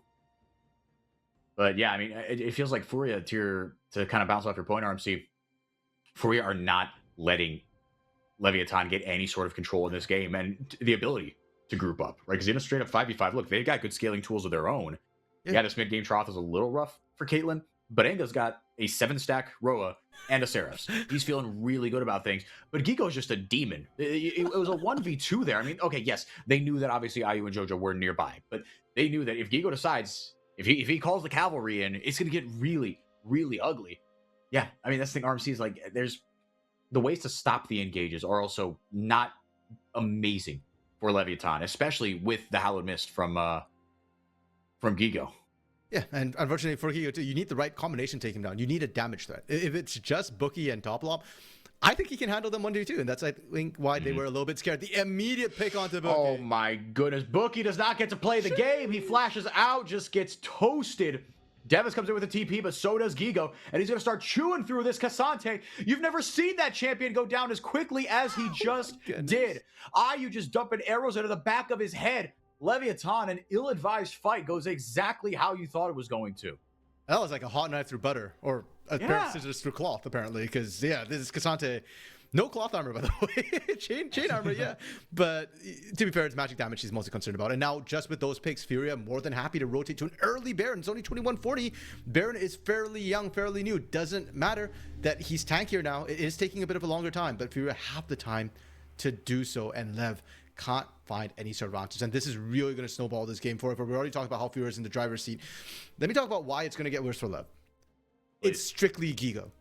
When we talked about Gwen being a counter to Cassante, it's not in lane that we're talking about. It's the fact that Gwen gets to free scale quite comfortably into Cassante. We didn't expect the Gwen to win out early that hard. And now that he has, he's an absolute menace. And it really shows in this team fight, because when the charge happens, first of all, this was risky. And you can see all of you just literally sitting to dump the CC on Bookie. Bookie should have known he was dead on this. But watch what happens to the top laners arrive. Devis shows up and he's getting melted. Gigo actually runs past and zones 3 solo. Devis can't do that. Bookie? Oh. He's dead. Ugh. I mean, yeah. I got nothing. RMC on that one. I'm gonna be honest with you. Yeah, you said it yourself. It was Bookie? Question mark? Exclamation mark? Yeah, we could just. And now Tatu goes into the back line. EQ on the way back out. The CC chain is gorgeous. Ayu, the game is just playing itself for him. Tatu is just, I used it before, but he says everyone get in the backpack. He is an unstoppable engine right now. He's making the game so easy for his teammates, RMC. And this really is, as Gigo looks like he's on his way to 1, maybe 2 more kills. Tut's popping the Realm Warp here. He's bringing the homies in. But RMC, this is the actualized version of FourY. It is Tatu leading the charge and everyone just getting the game played for them. This is a FourY who we thought, at the beginning of the split was going to potentially take out VKS. Turns out VKS wasn't the final boss. But this is the FourY that could take down Red, could take down Los Grandes. This is the cleanest I feel like we've seen them actually play this split so far. And it's just in time for the playoffs as well. And like you're saying, Los Grandes are up there right now probably thinking, we don't want to touch FourY this football. Yeah. We'll take loud VKS. Yeah, give us literally anybody else. Please don't make us do this. No, because that is, I mean, they are on upset watch, absolutely. And look, Los Grandes, they're a 1 seed. I think everyone, even probably Los Grandes, would recognize with an asterisk. But yeah, you don't want any part of this. Tatu threw down that pink ward and just said, all right, cool. Nobody's here. I'm going to go forward. And I'm not interested in this particular fight. I wanted to see how Bookie got caught, because we cut out from a replay into Bookie just getting wiped. I love Tatu, man. the nose thing they use to like improve the their breath breathing, strips. Yeah, this makes it so much better. I don't know why. Yeah, it always looks like they've got like broken noses. It's like, oh, they're like, to me it looks like a bandage. Yeah. Tatu really is. I mean, he's just you didn't think I was here? Ooga booga. I'm gonna be in your nightmares, making that face. Everybody on Leviathan is going to see that face, breath strip and all, in their nightmares. As Devis only now completing his second item. I mean, just so far behind Gigo. I mean, the top side, everybody not named Tuts is up a whole item on their counterpart. Yeah, and even for Tuts as well, he's probably got the golden pocket. He just needs to go back and actually spend it. I suspect. Sure. They've been pressuring up this entire time. They finally take the inhibitor. It did take a little bit of time. The Caitlyn traps are helping a lot from CEO.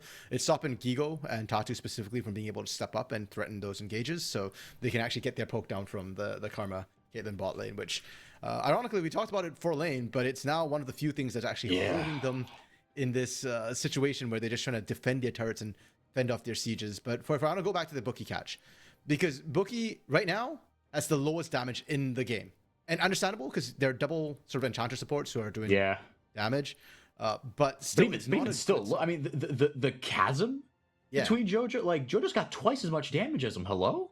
Yeah, that's kind of not okay. And top lob's almost triple. And that's kind of the issue, because every time we cut back, it feels like Bookie's getting melted first. But he's the primary engage for Leviathan. And if he's down, then the only hope Leviathan have of winning a fight after that is Enga catching like a 5-man pitch fine gaze on a brute force engage from FourY, all unidirectional from one side. And that hasn't happened. Tatu's been finding creative angles. Gigo isn't walking in with the rest of the team. He's always looking for flank angles. And more often than not, the fight's kicked off by Ayu from a screen away, where the rest of the team isn't there. You can't catch everybody in a petrifying gaze. The range is not that far.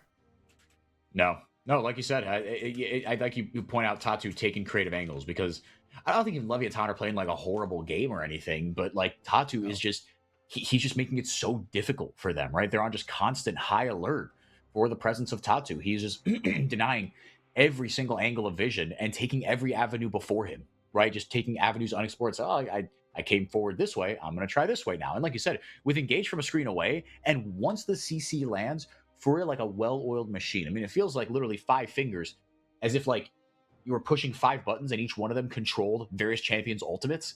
Because once one goes down, everybody immediately follows up and you get at least 1 kill just off the fight starting, and you start every fight in a 5v4. And after all that, everyone's up a full item. Like it's so doomed for Leviathan, man.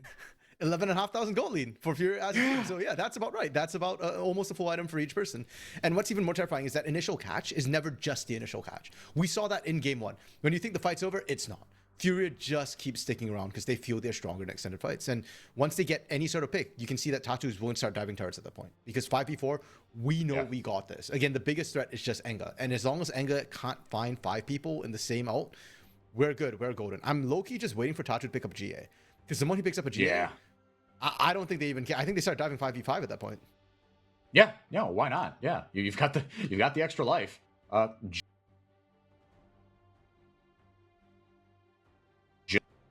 So precious about his own life as Baron spawns here. They're looking for a pick. Jojo kind of leading the charge. Tatu again, just getting that slightly deep vision, just that little bit of vision advantage he needs to start a fight off. Ward down in the middle of the lane as well. There goes the Enchanted Crystal Arrow. It will not find its mark, but not by much. Gigo, speaking of creative angles, Gigo is on the other side of the map. They're looking for some sort of pincer to try to start this one off. But, I mean, you feel so bad for Leviathan. It's like, what do they do? Their best. There's not really much Their other best. options you have. Yeah, right now you're just looking for any sort of angle, and they don't have non-committal engage, right? Bookie has to throw his body in there. Baron is already basically gone. And they're just doing 2 mans. That's Tuts and Tatu. That's not even Ayu in there. Oh, there's the full send. All right. They are doing their best. Let's see what it gets them. Encore goes out. Bookie is just dead. Devast taking Gigo over the wall. Again, just doing his best. He takes him right into top lock. Gigo says, oh, cool. I'll take that on the way. Yummy snack on the way to my buffet. It's a double kill. It's a Red Bull Baron power play. It is everything for Furia as the shutdown does come in onto Tatu for Enga, but small pickings. No, but we'll take that. That's what their best got them. They got them a kill, where prior to that, they'd just been getting picked over and over again. The end of the game, you know what? That's not off the full send. That was going to happen anyways, because they're feeling good. Enga and CO, what can they find? Can they find anything on the back end of it? No. Literally nothing. Gigo still has flash, gets on top of his adversaries, and ace for Furia.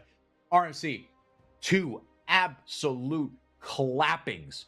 For as good as Leviathan looked in chunks, Furia, they looked like they were playing a different video game. That was absolutely merciless. What a pounding, man. Tatu's found his center. He's, in the zone. He's good to go. And yeah, what a clapping is a good way to put it from Furia, because they absolutely deserve applause after that performance. And yeah, again, it just shows that the top 3 feels like they're that much ahead right now of all the competition. And we need to remind everybody, Lev did not look bad in the regular season. Like, yeah, they lost out and they had to play through the play-ins, but remember what they did to Fluxu, remember what they did to Pit. They mechanically, individually are good players. It's just that Fury kind of overshadowed them, eclipsed them, and my goodness, Gigod seems to have woken up for playoffs, and that's going to make the top lane that much spicier. Yeah, I mean, because, we talk about the volatility of Gigo, right? If he doesn't show up, then, maybe there's a way in, right? There are some good top laners in this league. I mean, you look up to the upper bracket, right? I mean, Zest and FNB, they will make you pay if Gigo doesn't show up with his best on any given day. And even in the mid lane, right? Tuts played a very good Rise game, played a couple of really good games. Enga never really got going, right? The shockwaves weren't there in game 1 either. But it just felt like it was a symptom of just a broader problem where the team fighting in the mid games for Leviathan continue to kind of rear their ugly heads. But it looked even worse than I thought against Furia, because this is the fully actualized version of Furia. Like you were saying, RMC, everyone was clicking. On the bright side, for Lev, the playoffs aren't over yet. There is double elimination. So they're being knocked down to the lower bracket, where they will play the loser of Loud versus VKF, which we have coming up next. And up against those 2 teams, you know what? Lev might be able to put up a better fight. And then again, Furia has moved on. It will be either Red or Los. That one's going to be a banger. That will be next week. No, actually tomorrow. Sorry, that will be tomorrow that we get to see. Yeah. The red and actually, is it? Hold on, I am confused about our schedule right now. Yes, tomorrow will be Los and Red, the upper bracket. Okay. We get to see all 6 teams this weekend for it. So it's not a mega weekend. Well, that's fun. But it's still a really exciting one. Yeah. And taking you through that one, it will be you and our friend Orbital. So after we take a 2-hour break here, we will get back to you with more League of Legends action. RMC, any final thoughts on this one? I feel like we've kind of done this one to death. I feel like we've talked the micro and the macro of these 2 games because they were just such slappings. We had so much time to talk about, oh yeah, this is the prince that was promised, right? And if you're a neutral, look, it's against Leviathan, but you can only play what's in front of you. And when you play a team that is worse than you, you have to dominate them. And that's exactly what FourY did. Yep, just happy to watch great League of Legends from CBLOL. This wasn't just entertainment. This was really solid gameplay. Yeah. Tatu leads the charge. He looks like the best version of himself. And when that's the case, FourY are a scary, scary team indeed. That's going to be it for me. Orbital and RMC will take you through the next best of 3. Cade versus Loud should be a good one. Stick around. Do not go anywhere.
Hello, everyone. Hello. Welcome to the second half of today. I'm very excited to get underway because the first series was a little bit short. We need our fill of the CBLOL Cup, and I know it's going to come here fast and furious. My name is Orbital, as was so previously mentioned. Thank you so much to FourY4 for that lovely intro, and we still have RMC on the broadcast desk. And today, in this matchup, we have a little bit of a closer one. Loud versus VKS, a matchup that hopefully is going to be a little bit bloody.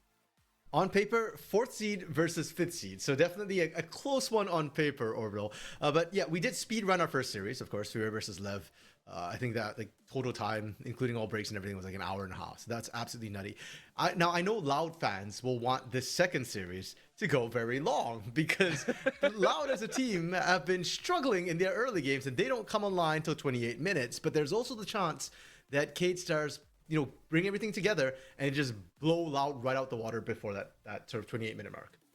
Yeah, and we got Xeno, Youngjae, Amago, Bull, and Redbird joining us here on the desk. Of course, a lot of these players, a lot of hopefuls behind them, but so far haven't really been able to show up. And I mean, they are really looking to turn it around here, be able to kind of prop themselves up. They are looking a little bit higher in the seeding, even though the score lines have been exactly the same. There is so much that they have to prove here in this BO3. Yeah, and it feels like Shino especially has been bearing the weight for this Loud team, which is kind of funny when you look at this, the fact that this Loud roster is pretty much a complete rebuild with only Redbird staying from the old roster.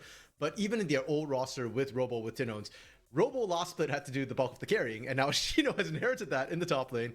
He has to do the same. And for the Koreans, Youngjae and Bull, we've seen them individually step up at times, but it really does feel like Loud as a whole are struggling to click in the laning phase in the early game. Youngjae is often left out to dry, and he's making all sorts of aggressive moves without the backup he needs. Now, let's talk Cade Stars a little bit and take a look at their roster too, because speaking of teams which are struggling to connect, Cade is kind of up there. In fact, they got a little bit lambasted by Coach CL last week, where he was saying, yeah, the players themselves need to step up. As a coach, he can only take so much blame for them. And to be fair, in the play-ins, it did look against Pain like they had maybe somewhat on their groove.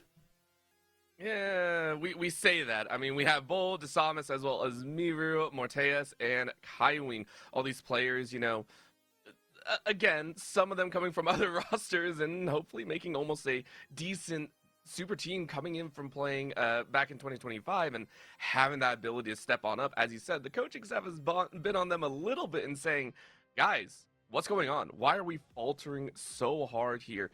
Kind of at the start of this 2026 season.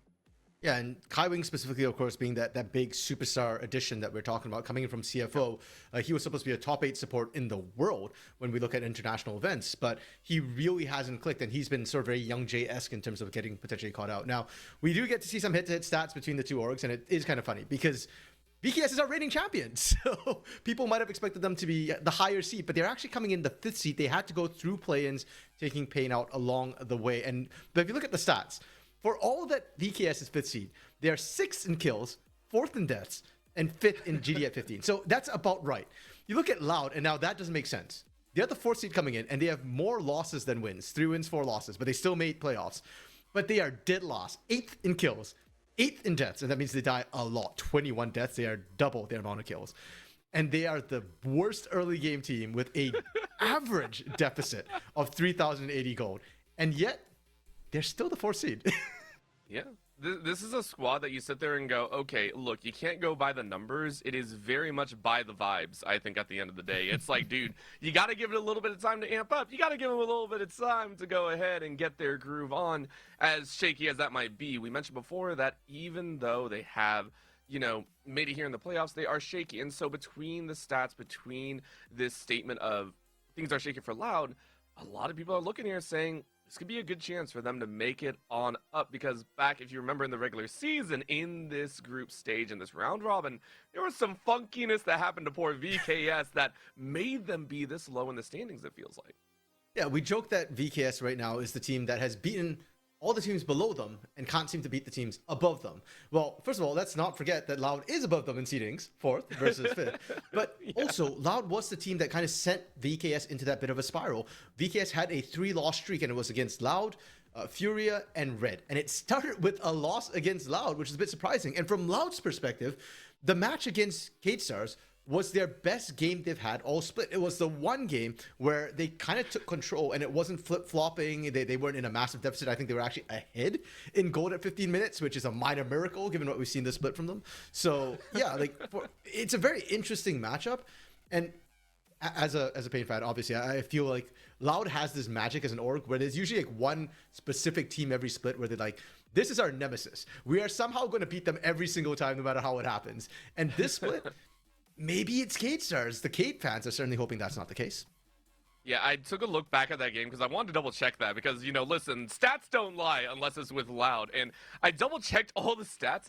They were under 1,000 gold the entire time up till about 29 minutes. And then it ballooned into the 10K. That is how rough it's been for them in terms of early game to mid to late transition in terms of their wins. And I don't know if you know how hard it is to maintain a below 1,000 gold lead and still come out with the win. It is very, very difficult. So I am excited to see what Loud can do heading into this BO3. Main thing for me, how do they pull these champions? One of the things that I mentioned and what I was looking at is for Loud, they have one of the most diverse champion pools, never really playing a champion more than twice in any given role outside of mid. Mago has had one of the more constricted champion pools so far, 3 times on Rise, I believe, 2 times on Orianna and 2 times on Syndra. Will there be any branching out as we head on in? And I'm glad you bring that up because, again, we are into best of threes, full fearless draft. So we've already seen mid pools pinch very, very quickly. Last game, we saw, well, not exactly a pool, but IU hasn't played that many champions because they haven't played that many games. And all the champions he played got banned out by the time game 2 rolled round. So we might see that again in this particular series. Now, Mago has more champions than he's played. He's played only Rise, Orianna, and Syndra, which are all mages. Mago is actually originally known for his assassin play or his melee That might play, be backwards, buddy. That might be backwards. I don't know if you want to hold it up like that. I'm no, really no, it's sorry. the right side. He's got 2 on the right side. That's where Kate Stars are drafted, right? So. Okay. Yeah, that's how that works. Listen, you read it 0-2 and you still give yourself the win. I appreciate that one. Vi and Talia locked in against the Rise. Yeah, and for Mago, that's a new champion he's playing this split. The Talia, he did play it a lot last split, but I think Miryu getting Rise is very important because Mago has looked comfortable in the laning phase, pretty much only on the Rise. He's gone down on the Orianna and Syndra pretty hard. So having the Rise taken away from him removes that very safe laning phase where you don't have to interact with your opponent and you're just scaling for that 20-minute mark. Ooh, and the hot pot combo is now being made as well. Hefty chunk. And I mean, you can see it 100% either pick or ban thus far. We don't talk about the win rate, though. That's a whole different story. Matching up against it will be the Mbessa to hold on. A lot of magic damage coming out of VKS, though, to start things off. Yeah, and the Mbessa counter into the Rumble, we've seen that matchup quite a bit. She's able to dance around and really command the lane, the 1v1 later in the game. So Bo really picking this one for the team, but Bo's Rumble has worked magic. It's his most played champion by far this split, considering that VKS have only played, 10 games? He's actually played Rumble in half those games. So if there is anybody who can kind of flip that counter on its head, it would be Bo. Let's see if they can pull it off. Right now, we are giving ourselves a little bit of time as we watch the supports being banned out here. Bard denied from that roam potential and having that easy setup. And on the other side for VKS, denying a lot of that safety for Bull down there in that bottom lane, saying, hey, you're not going to have that safety of the Ezreal. You're not going to get that getaway. We're going to make you play a probably very immobile ADC. And for Bull, I kind of actually prefer him on late game scaling team fighters. I don't really like it when he's got himself too much agency, because it feels like he then pulls a Young Jay where he starts trying to force plays to happen, and him and Redbird aren't always on the same page. In fact, Redbird has really struggled this split. He has the second highest average deaths, tied with Young Jay, and we know why Young Jay is dying. He's trying to force plays to happen, for better or for worse. But for Redbird, he's just dying in lane a lot, which is a little bit dangerous. We do see the Nico come through, great engage for the team, but a very marked lack of tankiness for this Loud roster. You've got the Bruiser and Ambessa with the Eclipse later on. She will get a little bit of shielding. You've got Vi, who gets a little bit of tank stats, but she's not a true tank whatsoever. Cade, on the other hand, already have effectively 3 pseudo Bruisers with the J4, with the Rise, with the Rumble. And given what Kaiwing likes to play, and that Bard is banned. Okay, I was gonna say I expect another engage tank, but instead we see the Nami. Yeah. Are they trying to force Nami Lucianing? Corki's off the table. This would be weird, especially going into this matchup of you're not sure which ADC is going to come out here. I'd be very, very surprised if you're forcing a Lucian game 1. You can even see here VKS, they're looking a little bit worried about this one, a little bit maybe of a back and forth in there. Really? And I mean, you look at even the coaches on the back end, they lock in the Yunar, which is not a pairing that I normally see. Man, even VKS is a little bit shocked by that, I think. Yeah, and what part of me wonders if it's because they're trying to force Bull onto something a little bit more aggressive. Because when you play into a Yunara, the answers have primarily been Aphelios, who can outstrip the damage, maybe. But if you're trying to play Aphelios into this sort of Rise Rumble combo, like Rumble especially is really good at dealing with Aphelios, because Aphelios isn't mobile enough to get off the red carpet without losing half his health. Or else you're running things like this, like Varus, which got banned, or Kaisa, who can dive in and kill the Yunara. So it almost looks like they're trying to push Bull towards that Kaisa a little bit. And again, knowing that Bull has a propensity to get himself in trouble when he tries to be the one making those plays happen. So I don't hate the pickup. Nami herself as well, I think, has been rising up in priority. She is pairing with quite a few AD carries. Now, to me, in my head, I still think of her as Lucian Corki, but I can see her working with any sort of AD carry who's going to want to play aggressive, trade heavily, and more importantly, that Tidal Wave and Bubble is going to work wonders with the Cataclysm to set up the Equalizer. It could. I still want to see it in action, though. I personally am still sitting there, and I'm always worried whenever a coach is like really hard discussing with someone, like, yo, are you sure you want to do this? Are you sure you want to do this on the big stage? But I do agree. The Nami coming up in priority, the Yunara to scale into that late game, even though it does have a little bit of AP scaling, obviously the big AD carry that we see a lot of teams utilize to overcome an opponent. And I think for VKS, in this matchup, it is a power play, a meta picks that they hope to kind of push them over for a game 1 victory. We are looking at these squads to give us a show and a half to see who moves on in this playoff scene for the CBLOL Cup. I'm excited to get into it. Oh yeah, and so are the fans as well, bro. You can see the VKS fans, the Loud fans all there. The Skybox showing their matchup to be Mago versus Miryu, and that's an interesting matchup. We talked about Mago. He's really had struggles this split. I think arguably, well, inarguably, he's probably been the worst performing mid laner this split. Maybe there's a case of Tinone's being just as bad, but he has certainly had struggles. But for Miryu, even though Miryu is not in contention for the worst mid this split, you compare this performance to how he performed last year in the LTA South. And last year, Miryu was a top 2 mid laner. He was contesting Kaze. Him and Kaze ran the league. This year, he's not even in Kaze's sights. And I want to see Miryu step up. And with this rise, you kind of get the free pass on your laning phase. It's more about later how you're going to be able to play. But I do need to see Miryu have impact. And same thing for Mago. Now he's on the Talia. It's not always just about how much damage you can pop out to Talia. A lot of it's more about, can you make the picks with the seismic shove? How's your Weaver's Wall? Can you help out your lanes? Can you set up fights by breaking up the enemy team? For maybe how can you survive against this laning phase matchup? Miru Jeez. popping off right now with an E start. Normally we see that rune prison go down as the initial if you're trying to bully out an opponent, but that E slap, that flux can do a lot, and Mago already forced to burn through both potions here before minute 2. And unfortunately, what we wanted to see is not happening for Mago. We want to see him play better. But this is not how this matchup is supposed to go, right? Early on, especially Talia gets the ability to shove the wave, a poke as well with all those rocks that she's tossing out. And normally, Rise just kind of gets shoved in and, well, he just has to burn mana to meet the wave so he doesn't completely get shoved in. But that's not the case. Morteus and Kaiwing just now hitting level 2. Desamus in the wings. And they're going to try and turn it around. Quick flag and drag. We'll catch nobody. Really nice tether coming out of Redbird. But still, Summoner Souls burnt on one side. Only a heal used by Morteus or Kaiwing. And a huge double flash plus heal coming out of the other side. No, bro, we kind of missed it. But Desamus started the game with an invade. That's why he was popping out of the enemy jungle. They didn't see it coming. Now, he will lose out the blue buff. But I think he's okay with that as far as that's gone, and he sees the Gromp there, so he knows that Youngjae just came through.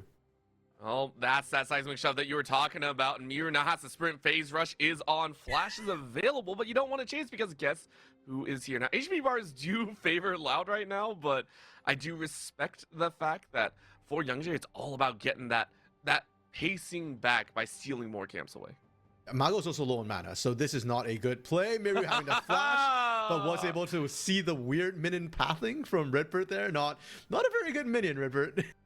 Yeah, well, Desamus, of course, having a steal of those raptors, or at least the big one. But Youngjae now rules the upper quadrant of the map. Call down, though, from Bull. Take a look, a little bit of a rotate here from the Rumble. Good HP value. Level 4 versus level 3. Youngjae, I believe, does not have smite in time. If you can steal this red buff away, that's huge. No, there it is. Nice pickup at the end. Youngjae had the secondary smite. I did not respect that. I apologize. Yeah, and for Youngjae, this is kind of just making up for losing his bot side of the map, right? He did end up losing not just the buff, but also sort of the Krugs on the bottom side as well. So yeah, he's kind of balanced it out for now. I think Desamus is okay with what's happened, and more importantly, it's sort of the impact on the lanes. In the mid lane, we did see that Miru was able to sit around and not lose out anything for the fact that he got chunked. He was still able to match the wave. Whereas bot side, Bull actually had to go back to base and miss out on a wave. So VKS as a whole, ever so slightly in the lead after all the early level shenanigans. More shenanigans are, I'm sure, abound, though. I always love to have questions of who is going to have the worst shenanigans here? Who is going to get themselves in a situation that they did not expect? Will the shenanigans bite you in the backside? All these questions answered after minute 12. At least I assume so. We are taking a look at this pace of play with Dragon coming up in about 30 seconds. It will be a Hex Tech Dragon to play for. Maybe not the most enthusiastic solo, but still one you'll want to play for. And we've seen the dragons have been kind of interesting to me because at the beginning of the split, we saw dragons kind of fade to like 10 plus minutes before they were taken. Teams were very fixated on trying to get their quests completed.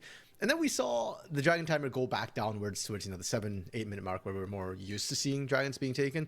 Last game or last series earlier today, we saw that the dragons ended up being about 10 minutes again. Teams were again being very focused on their lanes, trying to get ganks rolling instead. So I am rather curious as to whether we'll see that early dragon focus. Given how volatile the bot lane can be with the Kai'Sa and the Yunara, I almost feel like bot lane's actually the priority, and dragon will be secondary to dragons. If whoever has control of the bot lane, like significant proper control, will then try and start up dragon, and trying to start it up without that bot lane control might just be a recipe for disaster, shenanigans, or more chicanery. So far, still touches of aggression in either end, but everyone just trying to even stuff out after the early fighting. Nobody seems to want to push themselves a little bit further. However, I say that when we see a gank looking towards that mid lane, Youngjae spotted on a pink ward and not much more to play. Oh, Gino. Gino might have gone a little bit too far. Bold do it. Bold do it. I know he wants to. Oh, that's boring. That's a boring call, Bold. It's the right call. It's a boring call. I want to see that equalizer go out for funsies. Honestly, I'd actually have preferred if the equalizer did get focused onto Shino a little bit. Just the edge of it, just to cancel the recall more than anything else, to slow things down. Because as it stands, Shino will be back in time to collect most of that wave. Surprisingly, Orbital, the Dragon is actually just going to be started up at 6 minutes without necessarily that real bot lane control we were talking about. I don't think they had vision on Youngjae. So this is just VKS making the call that, hey, we've got Prio for a little bit in the mid lane and the bot lane. Let's take advantage of this to pick up that early Drake. And removing that off the table removes focus from the bot lane a little bit as well. Maybe we start seeing a little bit more top lane focus, as Grubs will be the next objective to spawn. With that rotation, we're still waiting for first blood as well. This timing, however, has been very, very tense. Everyone's been trying to apply for a little bit extra room in there, so I do agree. The next upcoming Grubs will be very, very fun to watch. Redbird taking on the guys of Vi and saying, Youngjae, I'm going to use your skin for a little bit. Let me see if I can make someone jump a little bit in their lane. Bull versus Morteus, though, taking a look at the stats, neither looking great. You mentioned that there are some rough stats on the side for Loud, and that graphic itself doesn't do Bull any happy thoughts right there. Yeah, unfortunately for both these teams, I feel like the bot lane isn't usually necessarily the focus for the teams, especially in the laning phase. And Morteus specifically has been relegated sometimes to a bit more supportive roles for the team in this cup. You contrast that to what we saw in 2025, where Morteus was arguably the most promising rookie. Him and Tatu were both definitely up there in terms of what they were able to accomplish. But with the Yunara Orbital, you have to do damage. Like, this is not a champion where you can afford to not pump out the DPS on. With the Kaisa, the damage numbers can be high, but it doesn't have to be if you can burst down the priority targets, in this case, Morteus. But as a Yunara, you're not an assassin. You are a very, very stereotypical marksman who just needs to pump out as much teamfight damage as possible. You're the one carrying fights. That's why we're seeing these extra punches on the back end. I really do want to see this Yunara work really, really well with that Nami as much as possible. We're still waiting for the first big break on the tower as well. Either side has been quite rough in terms of the trading pattern and keeping the wave states in that middle of the lane. So there hasn't really been any big challenges. But for Youngjae, getting the first jump, as they have increased their camp count by 2 over the likes of Desamas, is now perfectly on time for these Grubs. For Desamas, though, it's all about the spot lane. Is it actually going to work? Is this tower dive going to help? You're doing this before Redbird hits level 5, and it's a perfect timing as well. In comes the Realm Warp just to pull the flash out of Bull, and it's first blood handed over to VKS. Yeah, and you can just see the difference in priorities for both of these teams. For Loud, they are going for objectives, which kind of feels like more we're stacking for late game a little bit. And frankly, their laning up to this point was actually spot on. They've been able to answer back all the lanes. Everything was pretty much dead even, except for the top lane where Shino's fallen apart. Not even fallen apart, just fallen behind a little bit, which was answered by Youngjae farming more efficiently. Whereas VKS, they're looking to get their lane snowballing, and they continue to do so. That timing, as you call it, perfect, spot on. Redbird, level 5, no 6, Kaiwing 6. They initiate with the tidal wave from Kaiwing, so they really abuse that XP advantage they're able to find. And that's going to get Morteus that little bit more of an extra bump up. He only got the assist, but getting the plates and shoving in that extra wave, those are the small advantages that build up, especially in the bot side. What they're hoping to find even more so. Shout out, I believe, to getting a few more of those playoff runs coming in here. There's more playoff action tomorrow, which I'm very excited to watch for RMC. There's even more games to get crazy about. I believe the upper bracket semifinals will be played at that point, and same time, same place, and terrifying new teams. I know Los, a lot of people were very excited to see how that match will play out. Yeah, the top 2 seeds. They've got to kind of sit up to this point. We get our first glimpse of them at the playoffs tomorrow, and they are watching very closely right now because we did see FourY4 put on an absolute clinic earlier today, but right now they need to. Somebody's going to be facing VKS and Loud, so somebody needs. The teams, probably Los, judging on based on how FourY4 played, will be wanting to know how are these teams shaping up. And like I said, right now, so far, Loud's early game has been looking a lot better than what we've seen. Good solid trade coming through, but both Redbird and Bull standing together ended up taking quite a bit of damage from almost collateral AoE. Collateral AoE is the best way to put it. I don't think anyone likes to be tagged 3 or 4 times with what feels like a mini electric shock. It's just like, dude, really? That's really, really not cool. At the same time, though, for the moment. We do see the bot side pushing, so Bull and Redbird not taking that to heart, still pushing up that wave, ensuring that there's a dive potential here. Youngjae was in the territory, however, a good read by Desamas, who just came back from recalling, is able to kind of push that to the banks, and I think recognizing that, hey, Youngjae is farming up quite well, but hasn't met anywhere for a gank. Really nice catch, and now you can clear out all these wards that have been put around. Okay. Desamas is actually looking for a difference. Redbird goes down, and Kaiwing bounces a kill for themselves. And that death from Redbird, his second death of the game, is a little bit more troubling. The first one, okay, that's just playing on a knife's edge, really well played from BKS. There's not really much you can do for Redbird on that turret dive. But this one was just a little bit disrespectful stepping up. He didn't have the backup of Bull. Youngjae wasn't in the area. Youngjae just backed out. And you overextend trying to what? Poke onto Desamas a little bit? Just exert yourself and just say that, hey, I'm here, I'm trying to T-pose on you. Well, it backfired horrifically. And not only do you die, you gave up second Drake for free. And if you're allowed and you're thinking about stacking for the late game, these are things you want to be picking up. You want to be stacking these Drakes. You want to be getting that lead, and you want to be getting Bull ahead. Every time Redbird goes down, Bull is going to struggle in the laning for the next little part. And we talked about it, right? Some of the, for Loud, they're a little bit of a slow start. They do take time to kind of build up, and it's one of the worries that we had. So far, though, they've been able to mitigate, but the more and more you get caught in these situations, the worse it's going to feel come that mid-game when you're supposed to be kind of accelerating your pace of play. I really do want to see them be able to kind of cut out some of these moments, cut away some of these mistakes that are caught out, and that bounce, I mean, that just feels so good for the rest of VKS as they're now climbing to a 1.5k lead. Props to Desamas for just no fear, instant flag of dragging, knowing that, okay, if you're in range to throw your poke at me, you're in range to get flagged and dragged. And you're Nico. You're very, very squishy, very, very punishable. And because of that, Desamas now 1-0-1, helping to really catch up. He was far behind in camps. I think you're calling it, what, 2 camps earlier that he was behind? Now, he's still behind, but the gold has actually swung in his favor a little bit. Surprisingly, where the gold favors Loud is in the mid lane. Mago, despite a rough level 1, level 2 start to the game, has actually been able to equalize, and more importantly, I think, match Miru. Miru has not been able to leave that lane and really get involved. The one time he tried to the bot side, Mago matched very, very quickly. Yeah. And not just that, it was also the fact that the kill came down so quick. Redbird just kind of popped in there, so see if it changes on the docket. It is Infernal Soul to play for, which means that there's a lot more fight opportunity around that dragon. It's a lot more high prio, at least in my opinion. I will always fight for an Infernal, even if it costs me my life. Do not take that as advice. That is just my way of life. So for Gino in the top side as well, Bull and Gino have been stuck up here in no man's lane for a while, and we're only seeing fighting between the two. That's gonna be a jump in. Mago gets that really nice weaver as well, but Bull flashes away. Equalizer burns away a lot of that weave, but you're gonna try and take this 1v2, and unfortunately that means you will fall. Gino gets that happy kill. Leaves this bot side a little bit wide open. Wave goes out, trying to deny Youngjae a chance and for that extra tower, but the tower will not fall, so Loud get that kill. And good on Loud to recognize and identify that, hey, the top side is exposed. Bull is pressed up really, really far. We can try and punish this. But the macro call, unfortunately, still favors VKS when all is said and done. Bull dropping that equalizer was just to buy time as much as possible for this bot side play to happen. Plates are going down, and more importantly, the turret.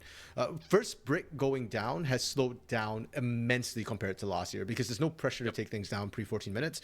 Teams are taking longer. But that also means that we're getting isolated lanes for longer for a lot of these teams. And usually when the first turret goes down, that's when the map really starts to explode. For VKS specifically, knowing that Loud has not played well as a team pre-28 minutes, they want to start forcing bigger team fights as a whole. And unlocking Morteus and Kaiwing from that bot lane is kind of key to making the numbers go up and making the team fights get bigger.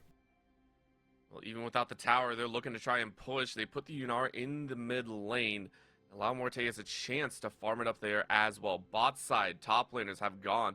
Top side, mid laners have gone. All the roster shifts have come through. Will it work to get that first tower? That is what we're watching for. Loud pick up the scuttle, or the herald, to apologize, a larger scuttle in this situation. They'll look to use that in fairly good timing, looking to break open. I believe all 3 towers on the other side are primed to be taken with a herald charge. I think that's what can happen. Yeah, it looks like mid lane. I mean, they're still on 2 and a bit plates on that mid lane, so that the Shelly charge plus a little bit of attention would take it down. Never mind. The Wow. side lanes are healthy, yeah, for VKS. It's the bot side for Loud that's really primed to go down without Shelly. So we might see a bit of a turret race actually come through with Herald going the way of Loud. What I really like from Loud too was the fact that that top side play happened. They go for Herald, and because they did that and they made the call first, they also got their lane assignments out a little bit faster, and we're able to actually apply a little bit of that pressure down. Unfortunately, they weren't able to get too much off that pressure for now, but it's all kind of set up for Shelly, like you were talking about. The setup is there for Shelly, and the setup is there for Dragon as well. Remember, the Dragon cycle for VKS has been really good. However, the setup for that poor Mirror is in a whole different area. There's no way to really get out. You flash with a single sliver of HP. It's going to be a turnaround Kaiwing with a flash to bubble. Redbird tries to interrupt with that Pop Blossom, but it really doesn't do anything. Sniper on the side of Mortea sends the laser beam, but it's not going to work. Burn, baby, burn. Redbird has nowhere to go. You clone and you moan. That is your doom. That will be the Herald to keep you safe in Young Jay's favor, but Redbird still well down on a Loud initiated engage. Honestly, though, from Loud, that's kind of cool, and they win out on that particular play. The getaway vehicle for Young Jay was golden. Sure, first brick is going to go down in favor of VKS, but look what Loud got on the back end of it. Topside, without Shelly, they're going to be able to answer back turret for turret. In the mid lane, Bo got a lot of alone time, got another 2 plates, I believe, actually, in that mid lane as well. So if you look at the total gold, it pretty much equalized for Loud. So short term, that's good for them. And this is the resilience that gets them to that 28-minute mark. We get to see how this started up. And frankly, again, Redbird just feels like he's not being respectful of the fact that he's a squishy support. So he oversteps. It does bait in Miryu. And frankly, this should have been a kill. Miryu getting away was 100%. absolutely criminal. But at the same time, VKS was ready and aware for it. You could see the Samus waiting over the wall saying, just get a little bit closer, just get a little bit closer. Miryu probably shouldn't have been that low in the first place, and Kate starts collapse faster. This is a good sign for their teamwork, a good sign that the team is working well together. So I can excuse them losing out that gold if they could just be proactive about this play. If this was proactive instead of reactive, I think they would have won out significantly. Would have been one for themselves, and they would have been able to step up a much further gank. However, at the same time, they were able to get the tower plus Dragon. So as much as you're talking about Loud having that benefit of keeping themselves in the race for that 28-minute mark, I think VKS are about to push that closer to, I would say, a 30 to 31. If you get Infernal Soul, there's no way Loud is going to be able to overcome that in 28 minutes without a major gold lead. You're not going to be able to overcome the punch that comes from Yunara with Infernal Soul, a Rumble with Infernal Soul, or Rise with an Infernal Soul. It's a very dangerous game to play. So as much as Loud is someone that we are watching, we have the stopwatch out. We are going to keep looking. VKS are doing the same and saying, hey, guys, they're not our kryptonite this season. We are going to prove that we can topple them and continue onwards. However, for poor Mirror, this is now the second time that the plug execution has found them, and this time you will for sure go down. Jump forward though as Redbird is the answer. However, this one feels a little bit more on the nose, a bit of revenge for what happened in the bot lane. Did you actually catch how much Redbird was worth there? How Any much? chance? I didn't. He's 0-4-4. Surely the bounty is not worth that much. I think the catch on Tamiru is much more impactful. And well played from Shino again. That was the player we were saying that, he's been the guy who's been carrying the bulk of this team. Whenever in the early game they've been struggling, he's popping off, and he's doing it again. Shino 2-0-0 right now on the Mbessa, sort of the counter pick into the Rumble. I think Bo did a fantastic job in the 1v1. But it's no longer about the 1v1 anymore, right? Shino has been unlocked to side lanes. We're talking about getting Morteus and Kaiwing out of lanes to join the team. Well, the long lanes kind of benefit Shino as well, because now you got to send somebody to deal with him, and he's mobile enough to slip away from a lot of these ganks, and threatening enough that who's matching him solo right now? Yeah, I mean, everyone's just kind of stepping away right now and saying, okay, guys, we had a little bit of a bloody fight. Got to go ahead and situate ourselves, get ready for what looks to be a touch of this mid to jungle fight. Desamis, who has been the answer so far, 100% KP within the team. If we're talking about Young Jay getting a little bit frantic in there in some of the team fights, I mean, Desamis has been all over with this J4. Want to see it be done once again and see it be done in a much hardier fashion. Wave states, though, all in favor of Loud, as majority share of them are crashing into the inner towers. That's Redbird once again stepping up way too close. And I can't keep defending that. Like, I defended the last one. That one was just cheeky. And that's a lot expended to be able to... really loud. Okay, I was just gonna say VKS expended a lot to make that pick happen onto Redbird. And sure, Redbird is a big crucial part of team fighting because of the Pop Blossom from Nico, but they expended the Nami out as well as the Equalizer to make that happen. And I'm not confident that Cade could go for Baron. So Loud could just keep split pushing. But Loud actually pulled the trigger on the answer. Shino's TP to me was the most egregious use of it. The Weaver's Wall from Mago is like, okay, that's a bit expensive, but that's okay. But if Shino had just sat in that bot lane, he'd get that turret. And sure, maybe you lose mid-outer, but for a side inner on an Mbessa who can apply so much side lane pressure, that would have been huge. Both these teams, I think, kind of feeling things out. We got to remember as well, first game of the playoffs for both of these teams. And for Loud, it's been a full week of them not being on stage. So, you know, maybe they're kind of getting jitters. The communication's a bit of a miscomm. We'll see if that teleport ends up biting them. At least it is the empowered teleport. So the cooldown's shorter, significantly shorter. Yeah, I mean, you're happy about that small factor thanks to the quest line that was introduced earlier at the start of the season. Still, though, I will say it feels like an overinvestment. At the same time, I appreciate that there have been so few kills thus far that VKS are trying to get a kill no matter what. They know that the ultimates are going to be online by the time the dragon comes up, so I don't disagree with it. It also puts a little state of mind that Redbird has to kind of sacrifice himself. However, that is going to be a jungle route coming in. I don't think Youngjae actually wanted it. You came for the weak side pincer, and you just get yourself caught. Pop Blossom in the back, though, is able to grab two, but a good flash out by Miru keeps you alive, and VKS explode into the teamfight. Realm Warp to cut off Bull and Gino. Another bubble in into the Cataclysm. RMC, was that overkill yet? That will be the third. Loud are on the runs as their microphones are muted, and they are set to watch VKS go for the Baron. And you can see VKS throughout that entire fight. There's no surprise in the face. They're not shocked. They're not hyped. This is just business as usual to them. And for Youngjae, you can see the idea. You can see the angle.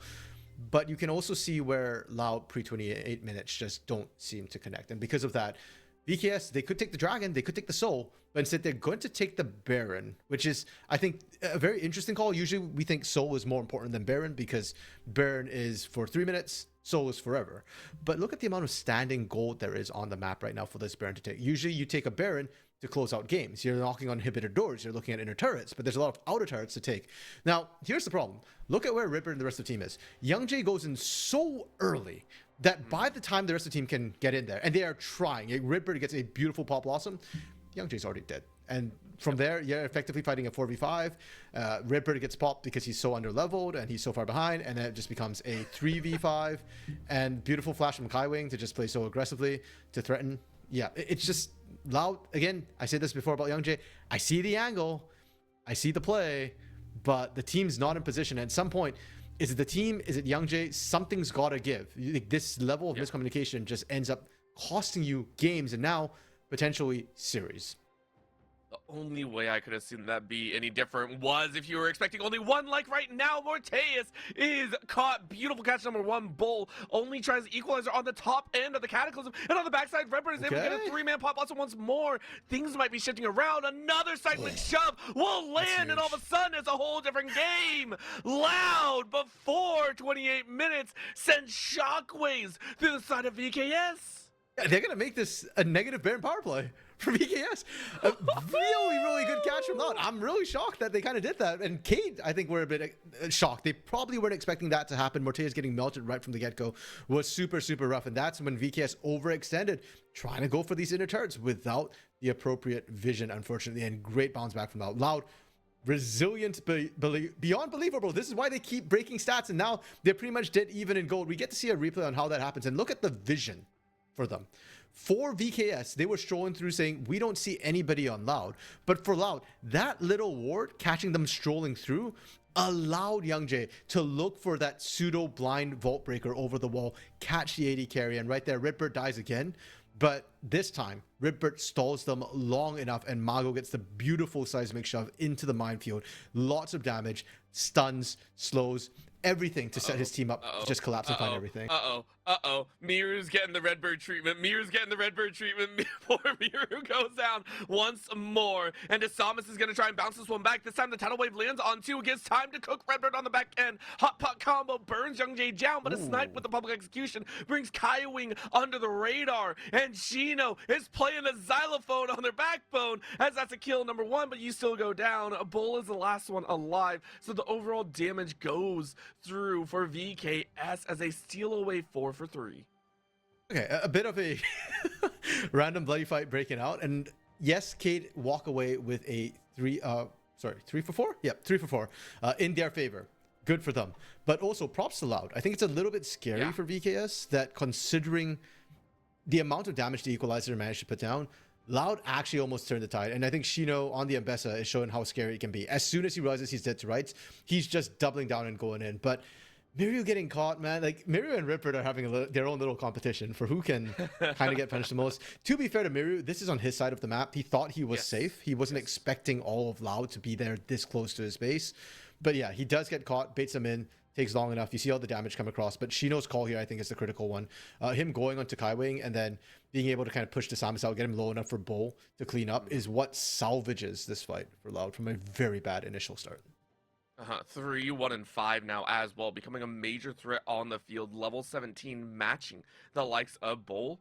I gotta agree with you. This is Loud really popping off a lot earlier than we expected. You know, I have to give respect back over. You can take a look at the gold graph here. I miscalled it. I thought if the soul was going to go over, if we were going to see all these dragons go, VKS were going to have this storming of a time. We were going to have to wait till 31 minutes to see Loud be able to pop off. And they have dragged it back with a vengeance before you and I's expectations. Really well done so far to cover that gold lead that was up there at about, I want to say 3K. You saw the gold difference. Now, what they do have to be worried about is Bull. 22,000 damage done so far throughout the team fights. This Rumble pickup will still be a menace heading into this mid-late game. And depending on how it's used, the red carpet is kind of actually stopping Bull from getting into a lot of these fights right now because Kaisa is a little bit short range as far as AD carries are concerned. She often has to stay off the red carpet. It's not so much about the damage as the zoning. And if you keep Bull out of the fight, Shino has to kind of overextend to make things happen. Young Jae has gone deep undercover looking for these flank positions right now. 20 seconds before Dragon spawns. I like the thinking from Young Jae. I am very concerned about the communications. It's going to be at 28 minutes though. So, hey, that's the magic number, right? So, suddenly Loud's comms are going to clean up. That's how this works. Yeah, I mean, last time I think you were also double checking and saying, hey guys, I got to make sure that I at least only see one. This time you have a lot more field vision. You know all 5 are there. You know it's going to be a unfortunate kill threat. Morteus is caught though. And that might be the jump. You got him. You got him. Morteus is down. The 4, 1, and 4 is now 4, 2, and 4. And the slaughter has arrived. RMC, stop your stopwatch. It is done. A 3 for 1 in the end. I can't. It's actually magic. It's actually 28-minute magic. That's got to be the cleanest engage we've seen from Loud this game. Okay, actually, that's not true. No. The turnaround catch in their jungle was also really, really clean. But like, no, that wasn't clean. That was desperate. This was clean. This was planned from start to finish. We give credit where credit is due. That's gorgeous. And now with Baron as well in their sights, it's about to spawn. There's about a 15-second window before VKS are going to be up. Another 20 seconds after that for them to actually get to the Baron. And you can see how quickly it's melting. Loud are going to get themselves the second Drake. Their second Drake of the game, as well as Baron. And this is critical because VKS 6 minutes ago made the call that they were going to go high risk, high reward. Instead of taking the low risk, medium reward play of getting Soul, they wanted Baron to accelerate. That came back, that bit them. They went negative on the Baron power play. Now Loud get Baron and Dragon for free. Do they make the same mistake of overextending? This fight's insane because they're focused on this top side, but look at how Redbird and Mago come in. This time, Young Jae is almost full health by the time the engage is done because the follow-up CC is there. And like you said, right target selection, they took out Morteus. That is the biggest consistent DPS. Sure, Ryze can do it too, but Yunara is the bigger threat. I mean, also, Mir has been shoved out for majority share of this game, sitting on the actualizer plus double mana items. You're strong. You're not Yunara strong. So I love that they got him. By the way, Redbird almost got zoned off of that pop blossom, by the way. Like, that was so close to going really, really wrong with that Weaver's Ult. I just want to point that out. You called it. the team fight, the appropriate calls, the minuscule moments of excellence coming out at Loud. They just need the 28-minute mark. At this point, just wipe 28 minutes away from your memory and just dive right into the late game. That's how Loud want to play this game. It's disgusting to me that the players have changed, the coaching staff has changed, but Loud is still. Let's wait 30 minutes It's and still the coin Loud flip. spirit, man. They just inherit the spirit.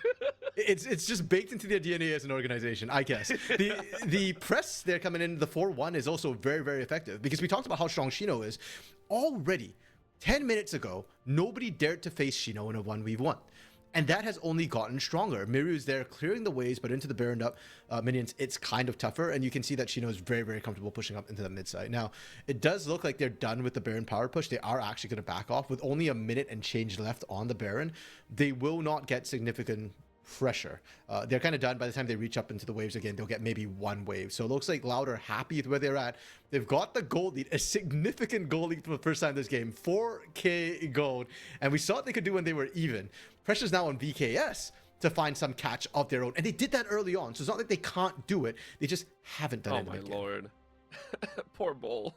Poor he's Bull. okay. Redemption coming in to save you for a moment. Rest of the team is in the wings, but I mean, this is looking a little bit rough, of course, with the damage output. Now, you can see Bull on the way, a little bit further away, but called off instead. It's a 45 here on the top side. And Desamas might recognize this one, calls in with the flag and drag, looking for a little bit of fight, but doesn't want to force some more time for the Baron power play to try and push in and lock down these last few towers. Desamas, though, looking for a chance, and Young Jay's just out. Cataclysm is now down. This is a chance to actually fight it back if they want to. But they don't want to overextend. That's actually what's caused Loud a lot of problems. So respect for putting respect on the VKS's name. Yeah, Loud, again, they still had that last wave of Barons, right? So they just want to try and get this inner turret while they could.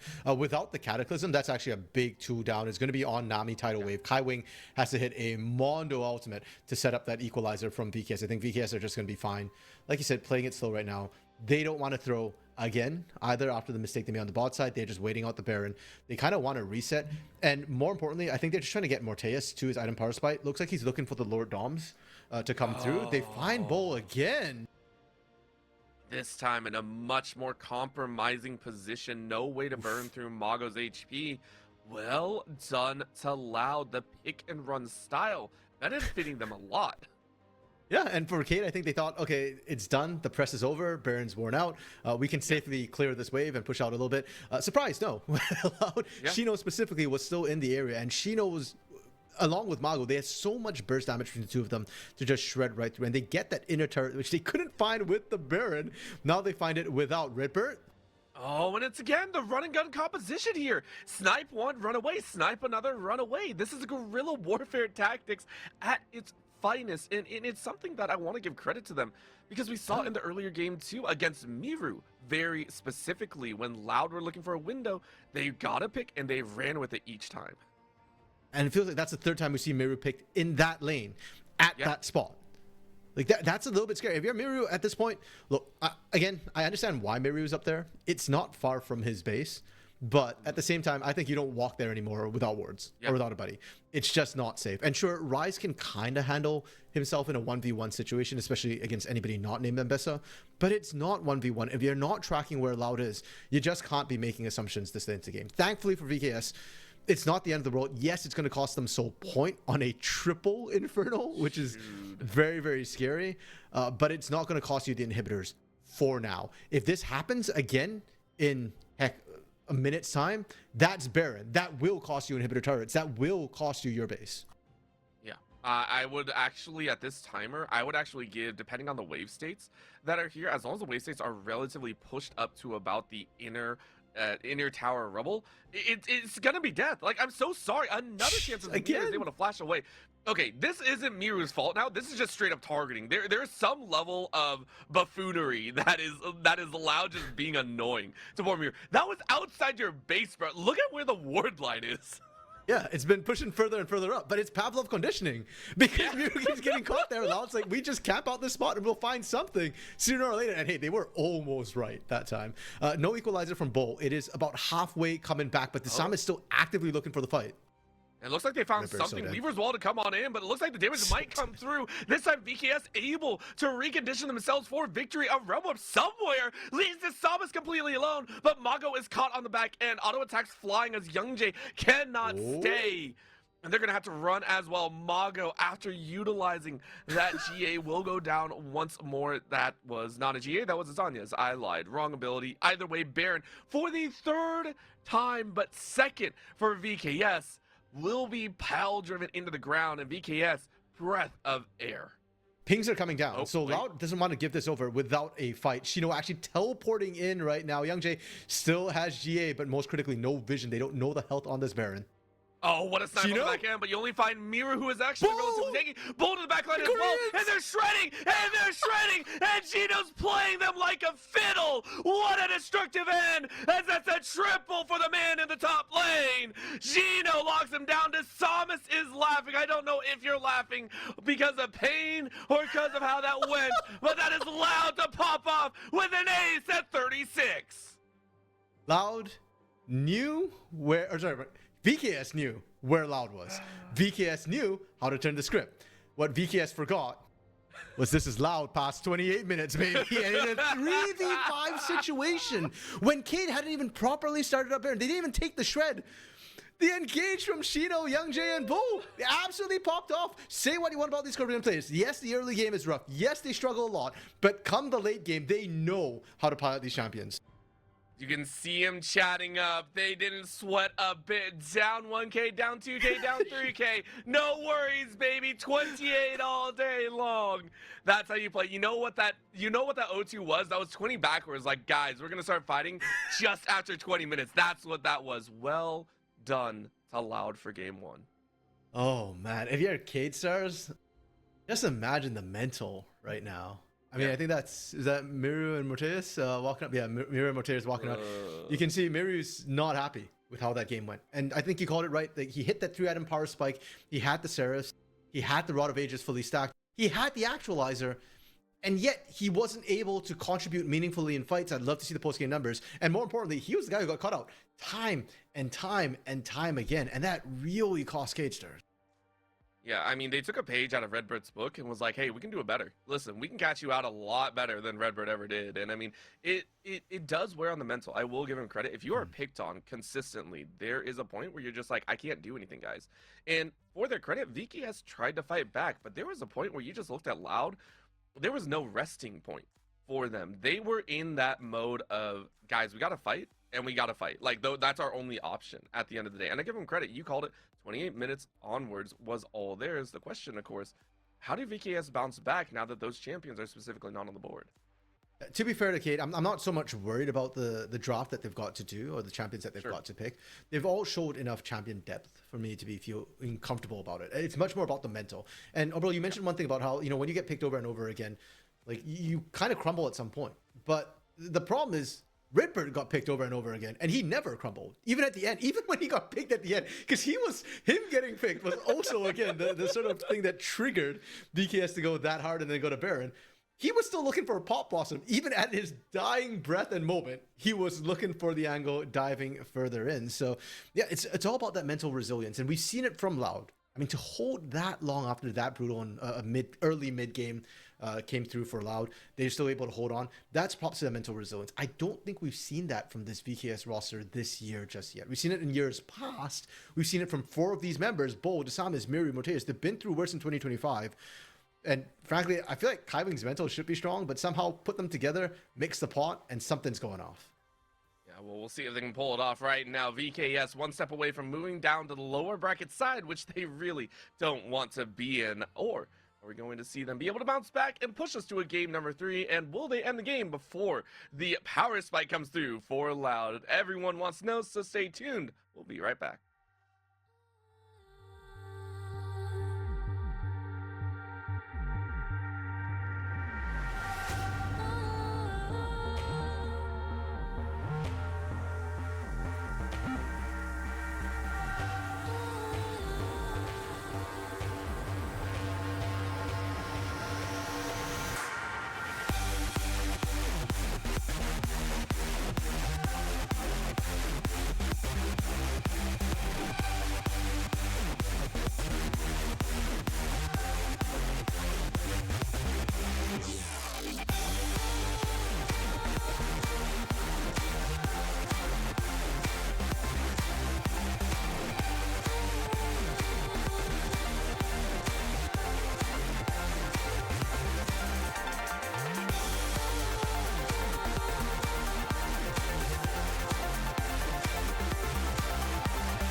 Game number 2, time to see who is ready to step up to the plate and who has crumbled under the weight of multiple solo deaths. I listen, it's hard sometimes out there being Redbird or Mirror. Honestly, this game number 2, I'm excited to see what goes down and who stands up, especially for Loud, who were able to come back in that 28-minute timer thanks to some timely engages from Young Jay.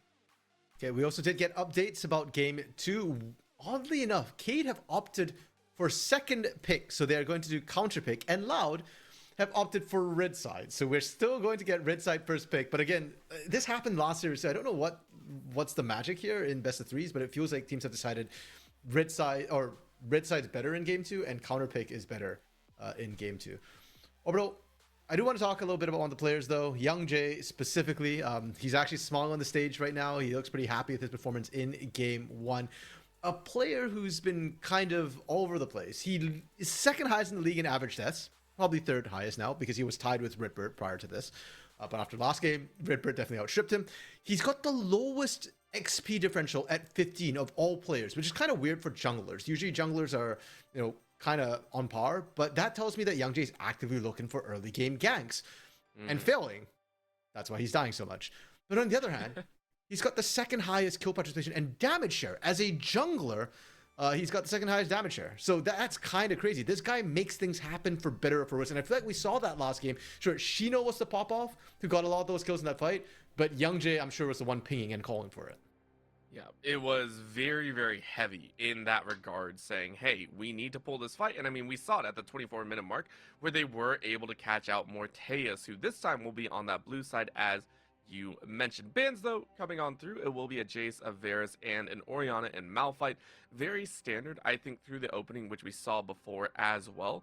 This last ban, though, coming in for Loud, will be a little bit of a decider. You could go for the Kiana, but no, you go for the Ahri. So Kiana and Akali both open right now.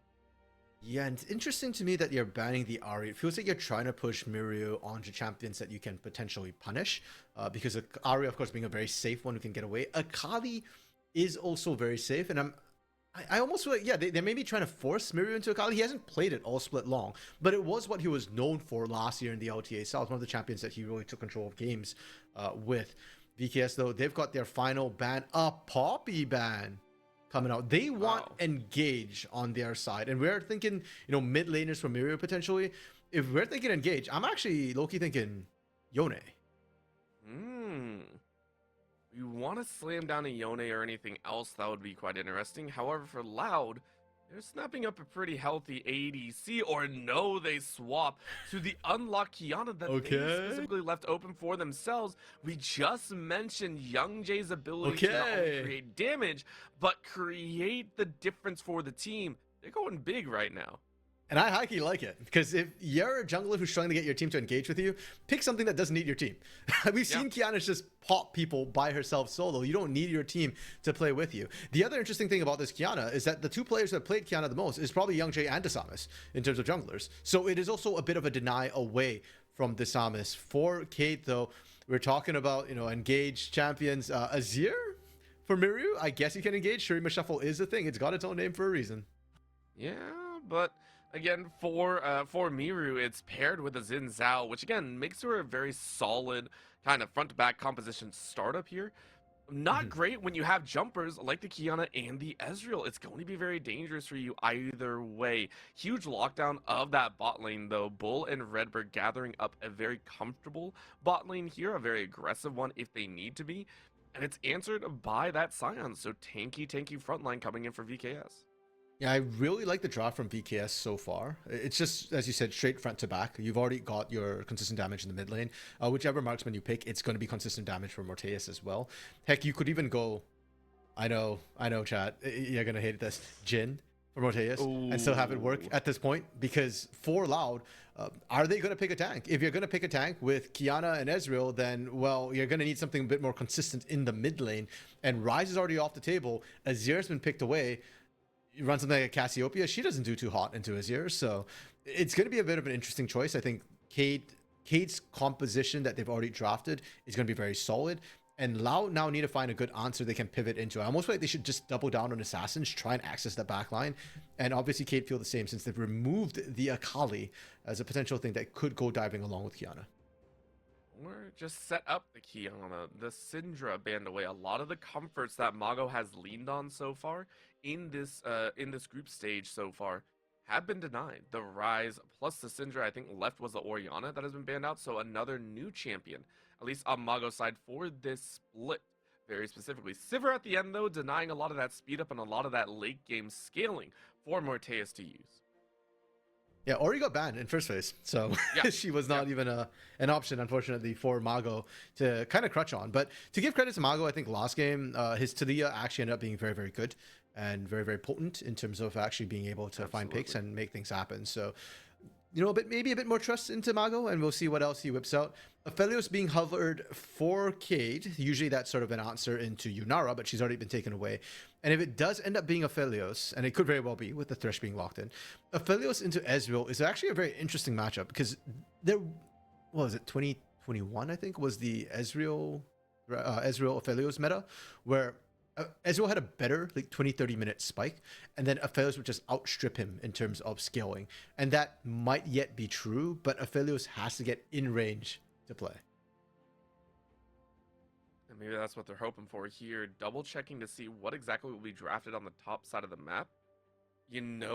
There was that small specific of the Yone possibly coming in. It's on the opposite side though. And of course, you kind of figured that with the Azir early pickup here. But, I mean, the Yone on the flip with the Gwen and the Kiana. Very, very aggressive. And now you don't want to play that. You don't want to play that Aphelios. You're going for a little bit longer range. Or maybe you do. It's a hover between the Caitlyn and Aphelios. Both long range. Both can do a lot of damage. How much emphasis do you want to put on this bot side? It's going to be hovered. And it's going to be locked in. The Aphelios at the end still marked as a, guys, we got to bring the pain. Yeah, and I think Aphelios, if you're hovering between Caitlyn, Jinx, and Aphelios is probably your best bet. Because, unfortunately, when I see a Yone, Kiana, Gwen on the other side, I don't fancy your odds with any of these immobile carries whatsoever. I think you're just going to get melted regardless who you pick. So you might as well pick Aphelios, who has the most upfront burst of the three of them. If he gets an Infernum off right, there's no tank on the other side. Well, there's Leona, but Leona's side, there's no real tank. And Infernum will just splash over everybody, and you could potentially crit and just win the fight outright, even if you get bursted down immediately. So I think Aphelios is the right call. Cade, very standard back to front composition. They win by tracking where all of Loud is and making sure that their tanks, Xin Zhao, Sion, heck, even Thresh, as a disruption and something to stop the rest of the team from charging in, is able to surround and cut off the engage options. Loud, on the other hand, they are full embracing the chaos. And given how last game ended, with Shino, Youngjae, and Mago just kind of it was Shino, Youngjae, and Bull diving into the back line to make everything happen in 3v5. This sort of composition would fit that to a T. Every single champion has agency except for Leona, and what Leona has is a crap ton of CC and ability to buy time. Yep, it is the ability to smack you around a little bit, depending if you have Slap Around Augment in ARAM Mayhem. If you aren't playing that one, I don't know what you're doing, honestly. It's a great game mode, except whenever you have to deal with Leonas. So, Leona in a regular game, though, the appropriate amount of CC to set up either Kiana, Yone, or anyone like that, I'll be very interested to see if Loud are able to pop off prior to 28 minutes, because at that point, you already know, at 28 minutes and beyond, it's their game, right? Like, I think we've already established that in more ways than one, right, RMC? Yeah, for sure. Look, I know we talked about composition and everything, but, like, you literally made it, like, a classroom statement of, like, after 28 minutes, it doesn't matter, it's Loud's game. That's why my laugh was a little bit cynical, because do I like the fact that that's what we've kind of devolved back into here in CBLOL? I don't know how I feel about this, that it's just like a timer and you know, three things in life for sure: death, taxes, and Loud at 30 minutes. Like that was the meta back when Loud was a dynasty for, what was it, 2 years, 4 splits? So yeah, Redbird, more than happy to face check. This one is very strong compared to the Thresh. Thresh is an interesting support because he doesn't really fit most of the stereotypes we have right now. He's not truly an engaged support, even though he's got that hook to kick things off. He's not a true warden either. He's not like Braum, who's going to stand the front line and tank up everything. And he's certainly not an enchanter. He's a little bit of everything, but that does mean that in the straight up 2v2s early on, he's not the best champion to make that happen. He's a lot more about just giving you options and versatility, which helps out a lot more later on in team fights than it does in 2v2 lane trading situations. Of course, on the other side in match, we're taking a look at these lane matchups very specifically. Start up with Bull, who started with the shield early, didn't go for the decimating smash or anything of the sort. Level 2 not being hit on the bot side, though, as it's Redbird as well as Bull trying to lay down some extra damage, but Morteus answering back in spades. Poor Redbird losing a good chunk of his HP. Right now, we're seeing VKS start to weather the storm a little bit, maybe looking to get some advantages or prepping this bot side for when Desamas wishes to join in. Yeah, normally I'm not a fan of that particular trait. Leona at level 1, if you're taking Zenith Blade, is not that strong. But I like the idea like that they are prepping for future trades. You're getting aggressive, you're willing to burn those pots and biscuits early on. And when you hit level 2 or level 3 especially, that's when Leona gets very, very dangerous. And getting that early shove could be critical, especially when Ezreal can just kind of siege you down under a turret. And as an Aphelios Thresh, there's not a lot of good answers defensively. Yep, we'll see right now how well that lane matchup rolls out as we get the nice 3-side cam. All lanes are somewhat low in the HP department except for the bot side. Nice hook to go out. Kai Wing making sure Redbird doesn't get freedom to recall here. You mentioned before, timing wise, it's very important to keep everyone on their toes. Mirror in the mid lane, a little bit different story though, as Mago a little bit lower on the HP bar, but we know it's a whole different story. As what a stab though. Mago playing with a little bit of fire, healing up with that Doran's shield, so you know they're going to be okay, but it's always looking spicy whenever we see that, right? Whenever you see someone under 200 HP, it's a little bit worrisome. Yeah, and for Mago specifically, that's one thing we had talked about. The fact that this split, he's been just put on mages. That's not his bread and butter champion. This guy was scouted when he was underage. What was it, 16, I think, when Flamengo was first scouting him, for his melee champions, things like Yone, like Yasuo. And you love to see him back on these champions. One swift run by Young Jay there. Gonna force Mirio to burn Flash. And with that Duran shield you're talking about, Mago actually in a fairly comfortable position. As a melee into range matchup, if you can stay even in health, that's actually a huge thing. And Mago's not only even in health, he's pretty much even in CS, which I think is far more important for a champion like Yone that will scale. Not only that, Mirror looking for that recall. So in the early setup and in the itemization period, we're going to be seeing what everyone decides to buy and how they're going to utilize this moving into the early extra minutes. We're seeing the top side, Shino as well as Bull both going at it, but for Bull, you're out of min and you need a little bit of help. So both junglers are actually headed up to towards this top side. Samus doesn't really have a way over the wall unless you wish to flash or go the long way. So instead you're hiding at this tri-brush and maybe just hoping for a chance to knock up Shino. It ain't gonna happen. You go back to farming, and first route for the junglers, it's fairly quiet. Redbird though, a little bit of a different answer. Flash underneath the tower. That's going to be a catch into a double knockup, and Miro will not survive. First blood to Mago outright. Just that easy. And you know what? I'm going to call it Desamas coward. Desamas, you should have flashed on wall. Tatu would have done it. You could have had first blood. Instead, it's going to be Redbird and Mago together securing that one. And props to Redbird. This is why I feel like Redbird's a lot more comfortable on these sort of engaged supports, because he knows how to roam a lot better and he doesn't get melted quite as quickly as he did on the Nico. That dive, that's your Eclipse at work for Leona, knowing that, hey, I've got that much more resources, I can tank it up. And also, I think a lot of people underestimate the passive, the Sunlight passive from Leona, how much damage exactly it does, especially in early levels. When you can set up 3 in a row like that and Mago can just proc them, those dives look so easy.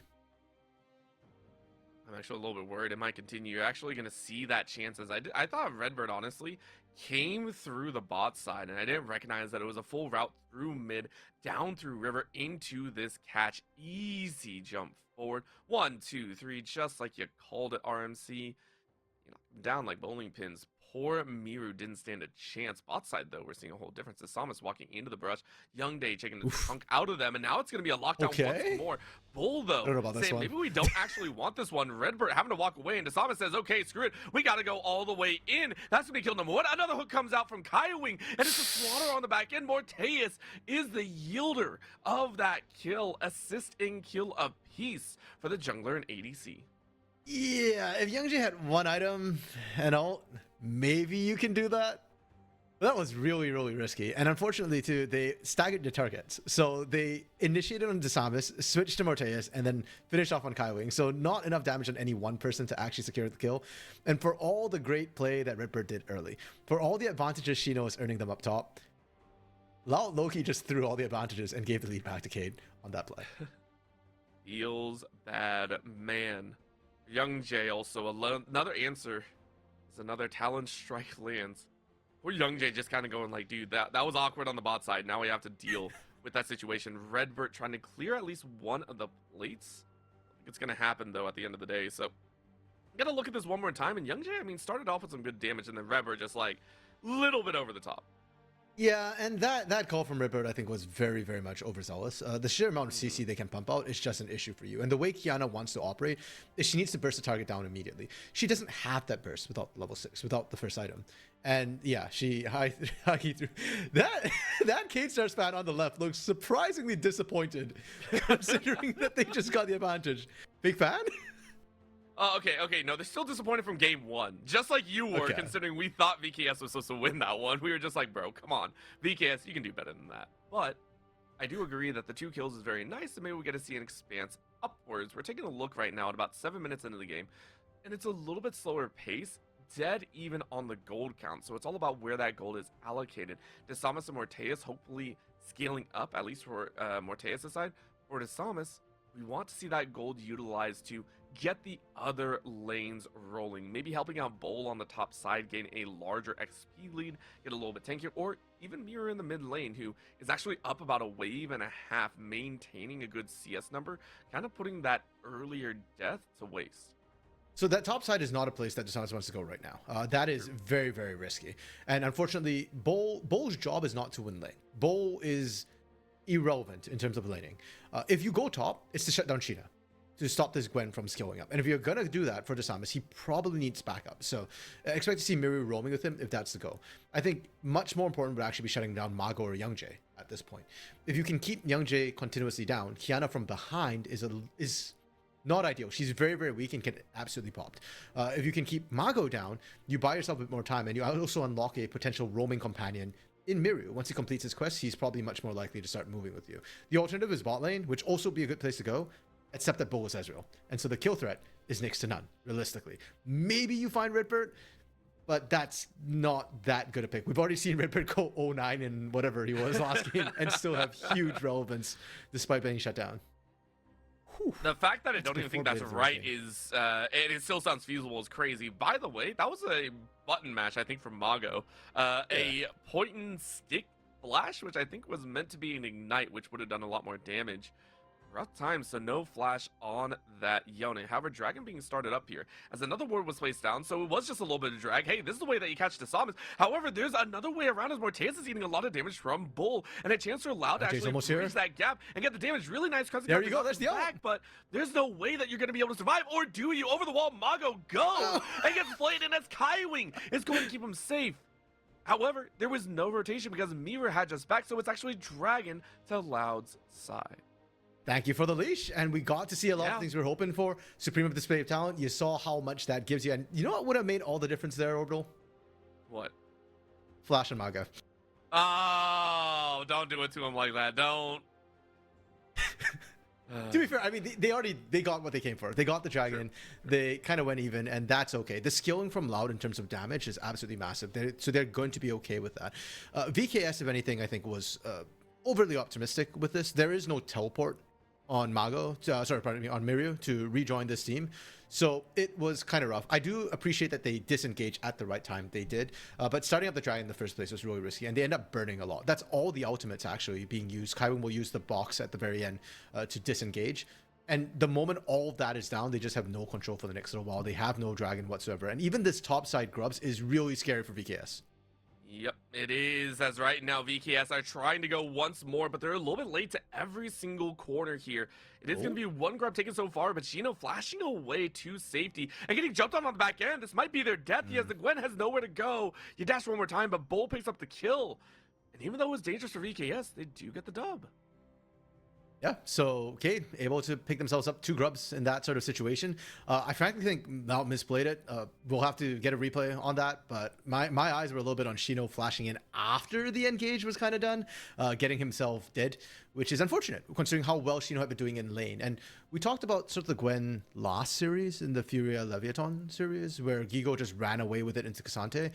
Gwen into Sion is supposed to be a similar matchup where Gwen gets a free lane to scale up. And sure, Sion gets very, very tanky, but the sustained damage from Gwen eventually outstrips the tankiness that Sion gets to build up, unless we hit something like an hour-long game, which is just not a thing in the current meta. So Shino, unfortunately, losing the death there, slowing him down, it's just going to generally slow Loud down. And maybe that's the plan. Maybe that's a script, Orbital, because they were on track to start popping up at 20 minutes. So they needed to start losing out a little bit, get caught out a little bit, so it's 28. Is that how this works? Yeah, I was Gets about caught to say, again? listen, all we can talk about is there. Until we hit 28 minutes, we do not care. Redbird once again in a precarious position as it got flayed out of the blast cone, I believe is what it was. So Kai Wing making sure to shut that down right away in a very comfortable position as well. And VKS slowly stacking up, but even they are looking at that timer going, okay, 28 minutes is on the rise. What are we going to do for the next about 15, 16 minutes? Gotta start finding some dubs for ourselves or else this game will get out of our control. Yeah, and what I think is kind of interesting has been the flow of the game so far. We've seen Dasamish try and speed up the game, but it hasn't necessarily worked out. And the game's actually been stuck in laning for the most of it. Shino just running down Bull right now, trying to make sure he can't get in a position where he can just run away yelling coward. Will force the flash out of Bull, but Dasamis? Does he want the smoke? Over the wall, gets a stab, but realizes there's more than just one. Caught on the top side, but also on the bot side. Big win for Loud on top. Bot side, though, is another auto attack. Morteus looking for that moonlight visual and misses, but a final Infernum sweep will take it. Flash for the hook, but a Captain Jack cleanse will come on out to keep Bull alive. 1-for-1 between the two lanes. And the game extends, Orbital. Yep. Neither side able to find a significant lead. Ping's coming down onto Mago as he was rotating away from mid lane. Good call out from Mirio to make sure that his bot lane was aware they might get ganked. Now, Bull just TP'd back into lane. Shino doesn't have teleport, so Shino's got to be a little bit careful about how he wants to trade for now. Doesn't want to give too much over. And sustain on this Gwen, without the Riftmaker, not necessarily the best. Yeah, it's a worrisome one. Bull is just like dancing between like, I finished my item before you, It's just really annoying seeing a Cannon Ruker on that side. I hate that item so much. As an AP player, I hate that item to hell and back, but it is a solid one against a Gwen, against the likes of any AP dealer there, so a little bit of time. We'll see if VKS can continue this type of lead. Looking forward though, Dragon up in about 40 seconds. The rest of VKS maybe looking to contest there as well. I think VKS, if they want to go for this Dragon, are in a decent position to do so. Morteus is strong. Despite the Canning Rooker you're talking about, Orbital, Shino is having none of it. If you taunt him, Sure. he will wreck you. So, still more than happy to trade right now, actually winning out these trades. But yeah, my eyes just so thinking, or I'm thinking more about this bot lane right now, the fact that Morteus is stronger. He's got that big goal lead for the team, and I do think that's going to be the scary part. VKS should be looking to try and accelerate the game off this bot side. Ripper getting caught out before Dragon even spawns. Yeah, I know you mentioned Young Jay having the highest deaths, or second highest deaths, plus damage share and KDA factor. It feels like Redbird's trying to match that number right now, maybe in only one metric. 0, 4, and 1 so far on this Leona, going on a warding mission, trying to get some value, but you do it right before Dragon, which kind of feels bad. Yeah, the timing is off, and I don't know what's going on with Ripper. Ripper is a veteran of the CBLOL. The guy's been around forever. He's won CBLOL times before. So this series, I just find his roaming timings really awkward, and he keeps moving out when he doesn't have the backup from his team, and more importantly, when he has no clue where VKS is. So without, having, say, Young Jay in his back pocket when he's roaming out like that, the moment Dasama shows up, it's an issue.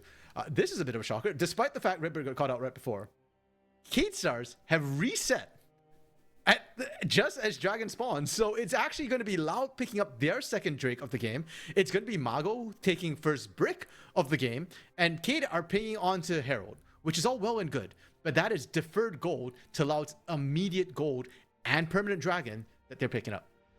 I mean, it's a huge victory for them. On the top side, though, this Herald looking to be chomped on here.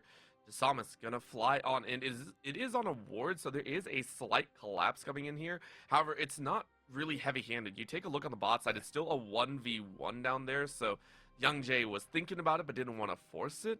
Herald picked up for Dasamis, but again, it's a temporary buff for the squad of VKS. And RMC, it does feel like Loud are kind of defying the odds and statistics once more, this time in their metric of 28 minutes.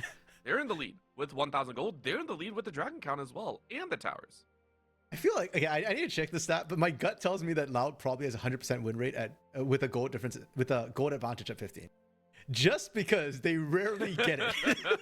But here we are, Orbital. You're up 1,000 gold, 10 minutes ahead of schedule. That is actually nutty. And their composition as well is going to really enjoy this. So both comps are starting to come online. Miryu has picked up his Nashor's Tooth, which is really what Azir needs before he's going to be relevant at anything. But he really wants a second item to start spiking. Morteus as well is going to want that second item. So Cade are a little bit behind where they would like to be, and ideally where they really start looking for fights. Whereas Loud, on one item, is usually when Gwen comes online, Riftmaker, she becomes an issue in the 1v1s. Yone is full build with Blade of the Rune King and boots. So right now, the side lanes are unmatchable for Cade. You can see how far Miryu has to stay back on these trades. We have already seen Bull losing out against Shino's pressure. And then you throw in the junglers. Now, Young Jay has completed 2 items. He's got double lethality. He's going to pop these side lanes. Even if the Samus shows up, it's not guaranteed. Heck, it's not even favored in the 2v2s anymore. No, it's not. And we're seeing VKS fall further and further behind. You can see there Miru using that shifting sands just to try and shove an opponent away. It's the Emperor's Divide. You want it to be for a much more lucrative opportunity. For Miru to use that just to create a little bit of space is wild, because now you see another team fight appearing up at this top side, and you would have really liked to have that ultimate before this matchup. Now you don't have it, and just bring in another fight. Morteus on the back end, trying to use that Severum to hold everyone off. It is going to be a catch onto Redbird once more, but there's the Fate Sealed, slaughtering them once more. Young Jay on the run to stay alive. Morteus is very much alive. A jump on the wall, it's a flash for flash, and Morteus takes their life. It is VKS that had turned it around, as Mago was the one that started it. But guess who's on the bot side, taking another tower? And I think Mago is fine with it. If we're going for a 2-for-2, but Mago gets to dictate the terms, and it's a 4v5 at the end of it, then Loud's still coming out ahead. Shino gets this turret for completely free because Bull had to leave lane, and Bull had to teleport and use Unstoppable Onslaught to actually get into the action. Wasn't able to find anything off the back end of it, and it still doesn't solve the issue of the side lane pressures, of the split pushers, Orbital. Those two are going to be an issue. Now, this part was crazy to me because watch what Mago finds. He finds Samus over the wall, low-key blind. Like, yeah, he might have seen Samus peeking a little bit around the side of it, but finding Samus is what really sets him up for success, because he just gets melted right from the get-go.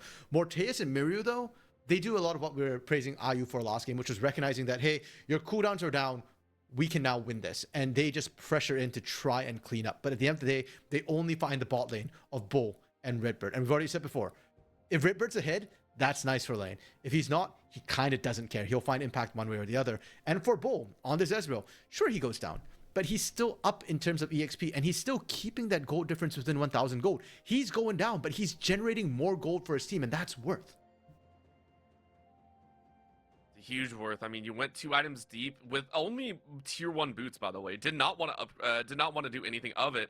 Fate Sealed used once more, though, as we are seeing Mago get even more, I want to say, egotistical and how often you're taking these fights, right? You're only an item and a half in, and you're like, dude, I can take these fights all day long. I love this play and fire because, as you mentioned before, Mago being kind of unleashed in this game number 2, forced onto mages for so long, given this opportunity to drop the chains. Well, he is actually allowed to do that because he, in a way, he can do that all day with Blade of the Rune King. And that's precisely what he's doing. He's trying to force those trades in his favor. The more heavily you trade, the better it is for him. Shelly being used into the mid lane doesn't quite crack the mid outer. I'm going to be honest, I'm not even sure it's under like a lot of threat necessarily, because Katesars have been struggling to push up. They have the range with the Aphelios Azir to siege. They just haven't been allowed to set up because of the engage potential that Loud has with Mago. And now that Fate Sealed, as you talked about, is kind of down, maybe that's why they're thinking of pushing up into the mid lane. They're going for the dragon. It's worth noting that Shino is in the top side. Did he teleport up there? He might have. Either way, that's the 3rd tower I think he's taken solo, which is wild. So VKS are starting to feel this pinch, starting to feel this kind of rush on in. No, just walk their way in. Okay. So unleash teleport. So that's a huge victory. No way. No way you get this for free. This is the most illegal play that I've seen. It's on a ward. This should be stopped. Yeah, they're running there, but there's a lot of damage to come through, especially if Bull actually gets there. Okay, they've abandoned. They see VKS rotating through the mid lane. I mean, I like the call though, right? Like, Cade are on Dragon. They're probably looking for the reset. And somebody has to go and answer Shino on the top side. Shino can also collapse in from the top lane. So it doesn't cost them anything to kind of look at that sneak. The only thing was they did it, of course, without actually clearing vision first. Ideally, they'd have had Ripbird clear it out while Dragon was being done. When all said and everything's kind of dust is settled, Orbital, 4K advantage for Loud. At 21 minutes, Mago, Immortal Shield Bowl completed. He is ready to go in. And Shino, not only Nash's Tooth completed, but with all the plate gold funneled into him, one needlessly large rod picked up as well. We've not seen Shino join the team fights just yet, but let's not forget the Rift Maker build for Gwen can absolutely wreck fights. If you clump up, if you group up, if Mago scoops you up, that needlework will just cut right through everybody. I mean, not just that, you're looking at a 2.9k lead in the gold up there between the top laners. I mean, that is, it's not just the gold, it's the levels as well. You're looking like a beast in almost any situation. Even without that item advantage, I still think Shino would wreck just about anyone. We are looking at this setup, though, as we're about 22 minutes into the game, 6 minutes before all hope is lost and VKS just loses series. But, you know, it's this period of time where the Baron is still being looked at, wards are being dropped here, and I do expect the rest of VKS to kind of look to prop themselves up. They need to find a way to get Morteus a more comfortable position. He was level 12, 5 kills in, and he's doing well for themselves, but they need a little bit more punch and the right guns to bring the fight in. And unfortunately for Morteus, it feels like since the laning phase has ended, he's not really been able to grow his lead whatsoever. The constant risk of people just rotating through wherever he's at has made him unable to really threaten and actually try and find any more sorts of kills or good harassment onto Bull. So for now, Youngjae? Well, Youngjae and Desamas going out at 1v1, and I think Desamas actually wins that 9 times out of 10. Really bulky HP bar. On the other side, Kai Wing, though, was in a really rough spot, dealing with Mago, and that's the charge. Unstoppable Onslaught using a flash on the wall. Youngjae flashing away as well, but this leaves Shino a chance to fight. That is a chance for Miru to fight, but they also drop on their life. A quick snap back by Mago kicks the fight a little bit further, but guess who's still alive? Morteus is winging these shots. It's left to a 3v4 after a 1-for-2 advantage. Loud come away with a worse for wear position. Yeah, and I think this is what Kate Stars was looking for. We were just talking about the fact that Morteus was struggling to have... Ooh, wow, that was a huge hit. Morteus was struggling to have impact in the game, and he wanted a team fight, but he couldn't find it. And finally, off of Loud getting kind of aggressive and Youngjae, I think, overextending, thinking that, okay, maybe I can find a pick somewhere, VKS are able to actually bring Loud to the table, force them into an actual team fight, and most importantly, space out appropriately. Mago finds the initial engagement on Morteus, but doesn't get the kill, and because of that, Youngjae, Shino, they're struggling to reach Morteus. The Aphelios gets the free fire. Morteus is just, we were talking about, hey, Morteus, we want to see Morteus in. Well, this is the opportunity to get shifting in. Miru slides their way in as poor Redbird. I mean, who are they going to give it to? Okay, they do give it to Miru. Like, that was just a gift and a half right there. Tower goes down in the mid lane, though. So, for all this time spent by Redbird, Redbird is making use of these stats. As you're now 0-6-4. Baron has started up once more. And I'm actually kind of curious how this works out, because don't forget, this is how the game ended last time, was on a Baron. True. Shino walking in there with Youngjae. They're looking for it. Mago. And True Shot Barrage lands on all of them. That drops the backline low. It ain't gonna happen again. Bull with the flash. Miru outplayed. That's the Baron stolen away. Welcome to the CBLOL spectacle featuring Loud prior to 28 minutes. Oh my goodness, Youngjae. Forget the Prince of Thieves. Youngjae is the king of the pit right now. And he's not just securing Baron. He's finding kills. I want a replay on that. But Loud feels so confident around the Baron pit after last game. And you can see Cade's hesitation. They're not setting up their battle lines properly. We said it before. With the comp they have, with the double tanks, with the front to back, they win by tracking where everybody's coming in from and by setting up their lines appropriately. But around the pit, it just feels like they're kind of hesitating, and they keep opening up, they keep breaking away. And instead of doubling down on the Baron, they backed out, and it cost them. My God, man. Loud, I hope you know you've broken RMC. I don't know how many times you've done it, but you broke an RMC. I'm getting pain TSD from this. Like, I have seen throws from pain the exact same way BKS is doing this. Okay, we get the we do get a replay. replay. We get The a replay. sickest Watch part this is again. Shino just walks in. Like, he hops over the wall. All of VKS see it. And they don't split properly. Desamas is in there. Everybody else is kind of backing out, and they don't reset the battle lines. Miru goes for that super risky shuffle onto an Ezreal, of all things, who has Flash, who has Arcane Shift up.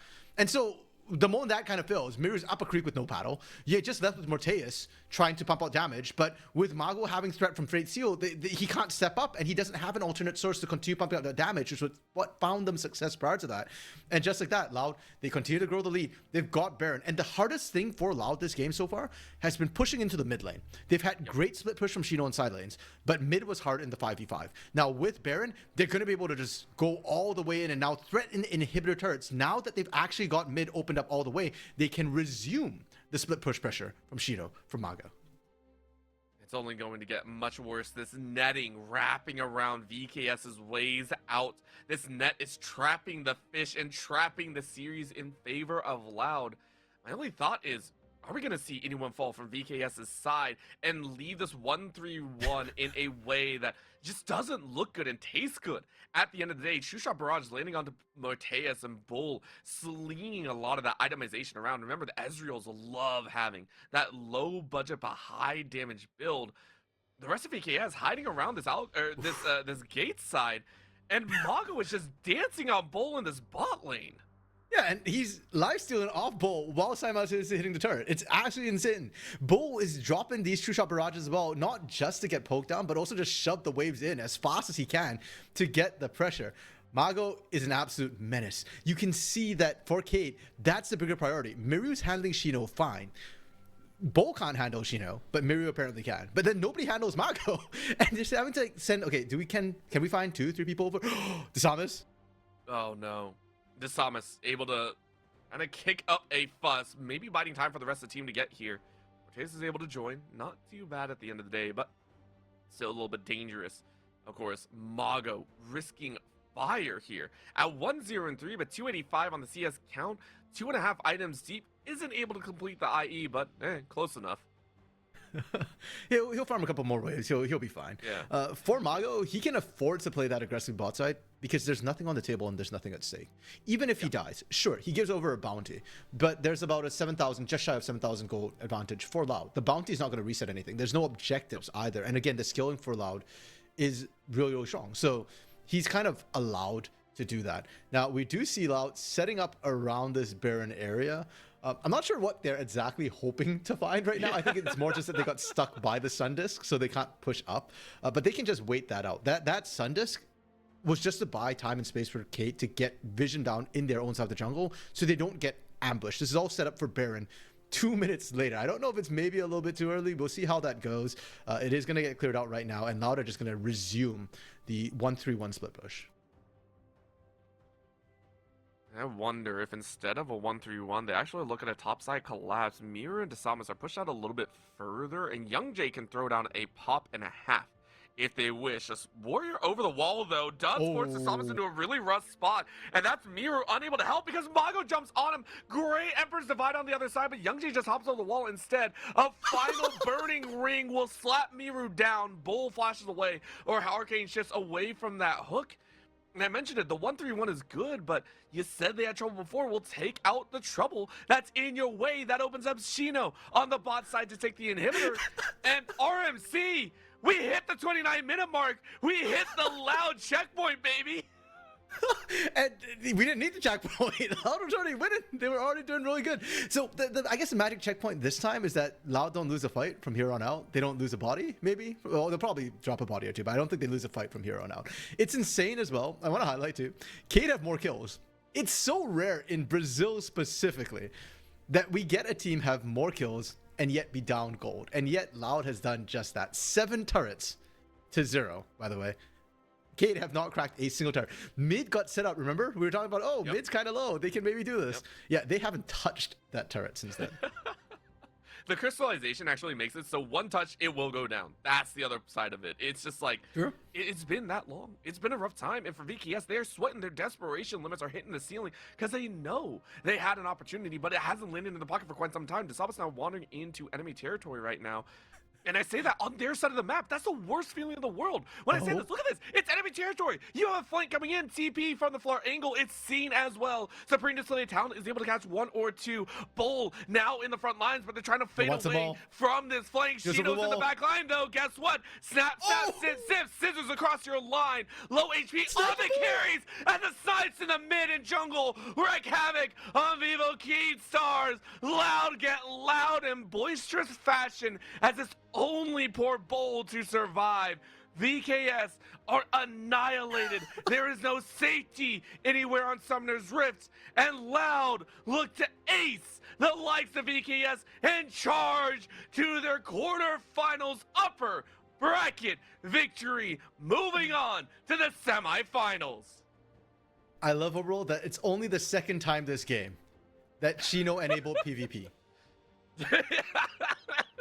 Like, that bro's been PvEing the entire game, shows up for 2 fights, and the second fight ends the game, and he's right back to PvE. He immediately started running down mid lane to start taking those turrets. Shino, that man on your screen for a second. Yeah, Loud is popping off, and I think for Loud fans, the biggest takeaway is on Game 2.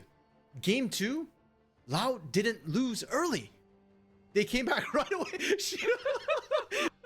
Loud they won so fast, Shino didn't know where to go. Shino was like, dude, are we done already? I thought we were going to the break room. I thought we had a game 3 to play. What are you talking about?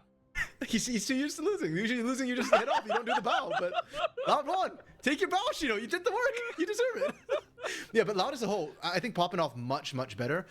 There are still issues with Youngjae and Redbird specifically, but it's a much better look for Loud fans. Now, that said, compared to Furia, out of our top 4, Los, Red, Furia, Loud. I don't think it's a secret of who Los is going to pick. I think if they pick Furia, they're trolling. I mean, we've seen teams do it before. I mean, here in North America, we've seen teams do it for the ego picks. You know, social media gets their head, and someone says, hey, you got to pick. But statistically, as we talked about, you know, some of these statistics do fold over. You know, 28 minutes, Loud wins, yada, yada, yada.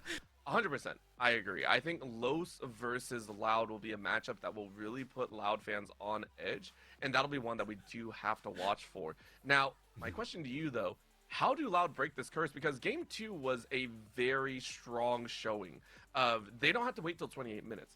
How do they replicate this in consistent fashion as a squad? What do you think they need to do if they want to do this? Because that is the key, I think, to taking down Los. Well, to be fair, I think part of Game 2 was also on Vivo Stars and how they opted to play the game a little bit. They stalled out quite a bit and weren't able to snowball things. They weren't able to punish Youngjae, more specifically. I think teams against Loud just need to punish Youngjae and isolate him and, you know, make him over-aggress. And that is kind of your key as well for Loud. If you can fix Youngjae's tendency to get over-aggressive without his team.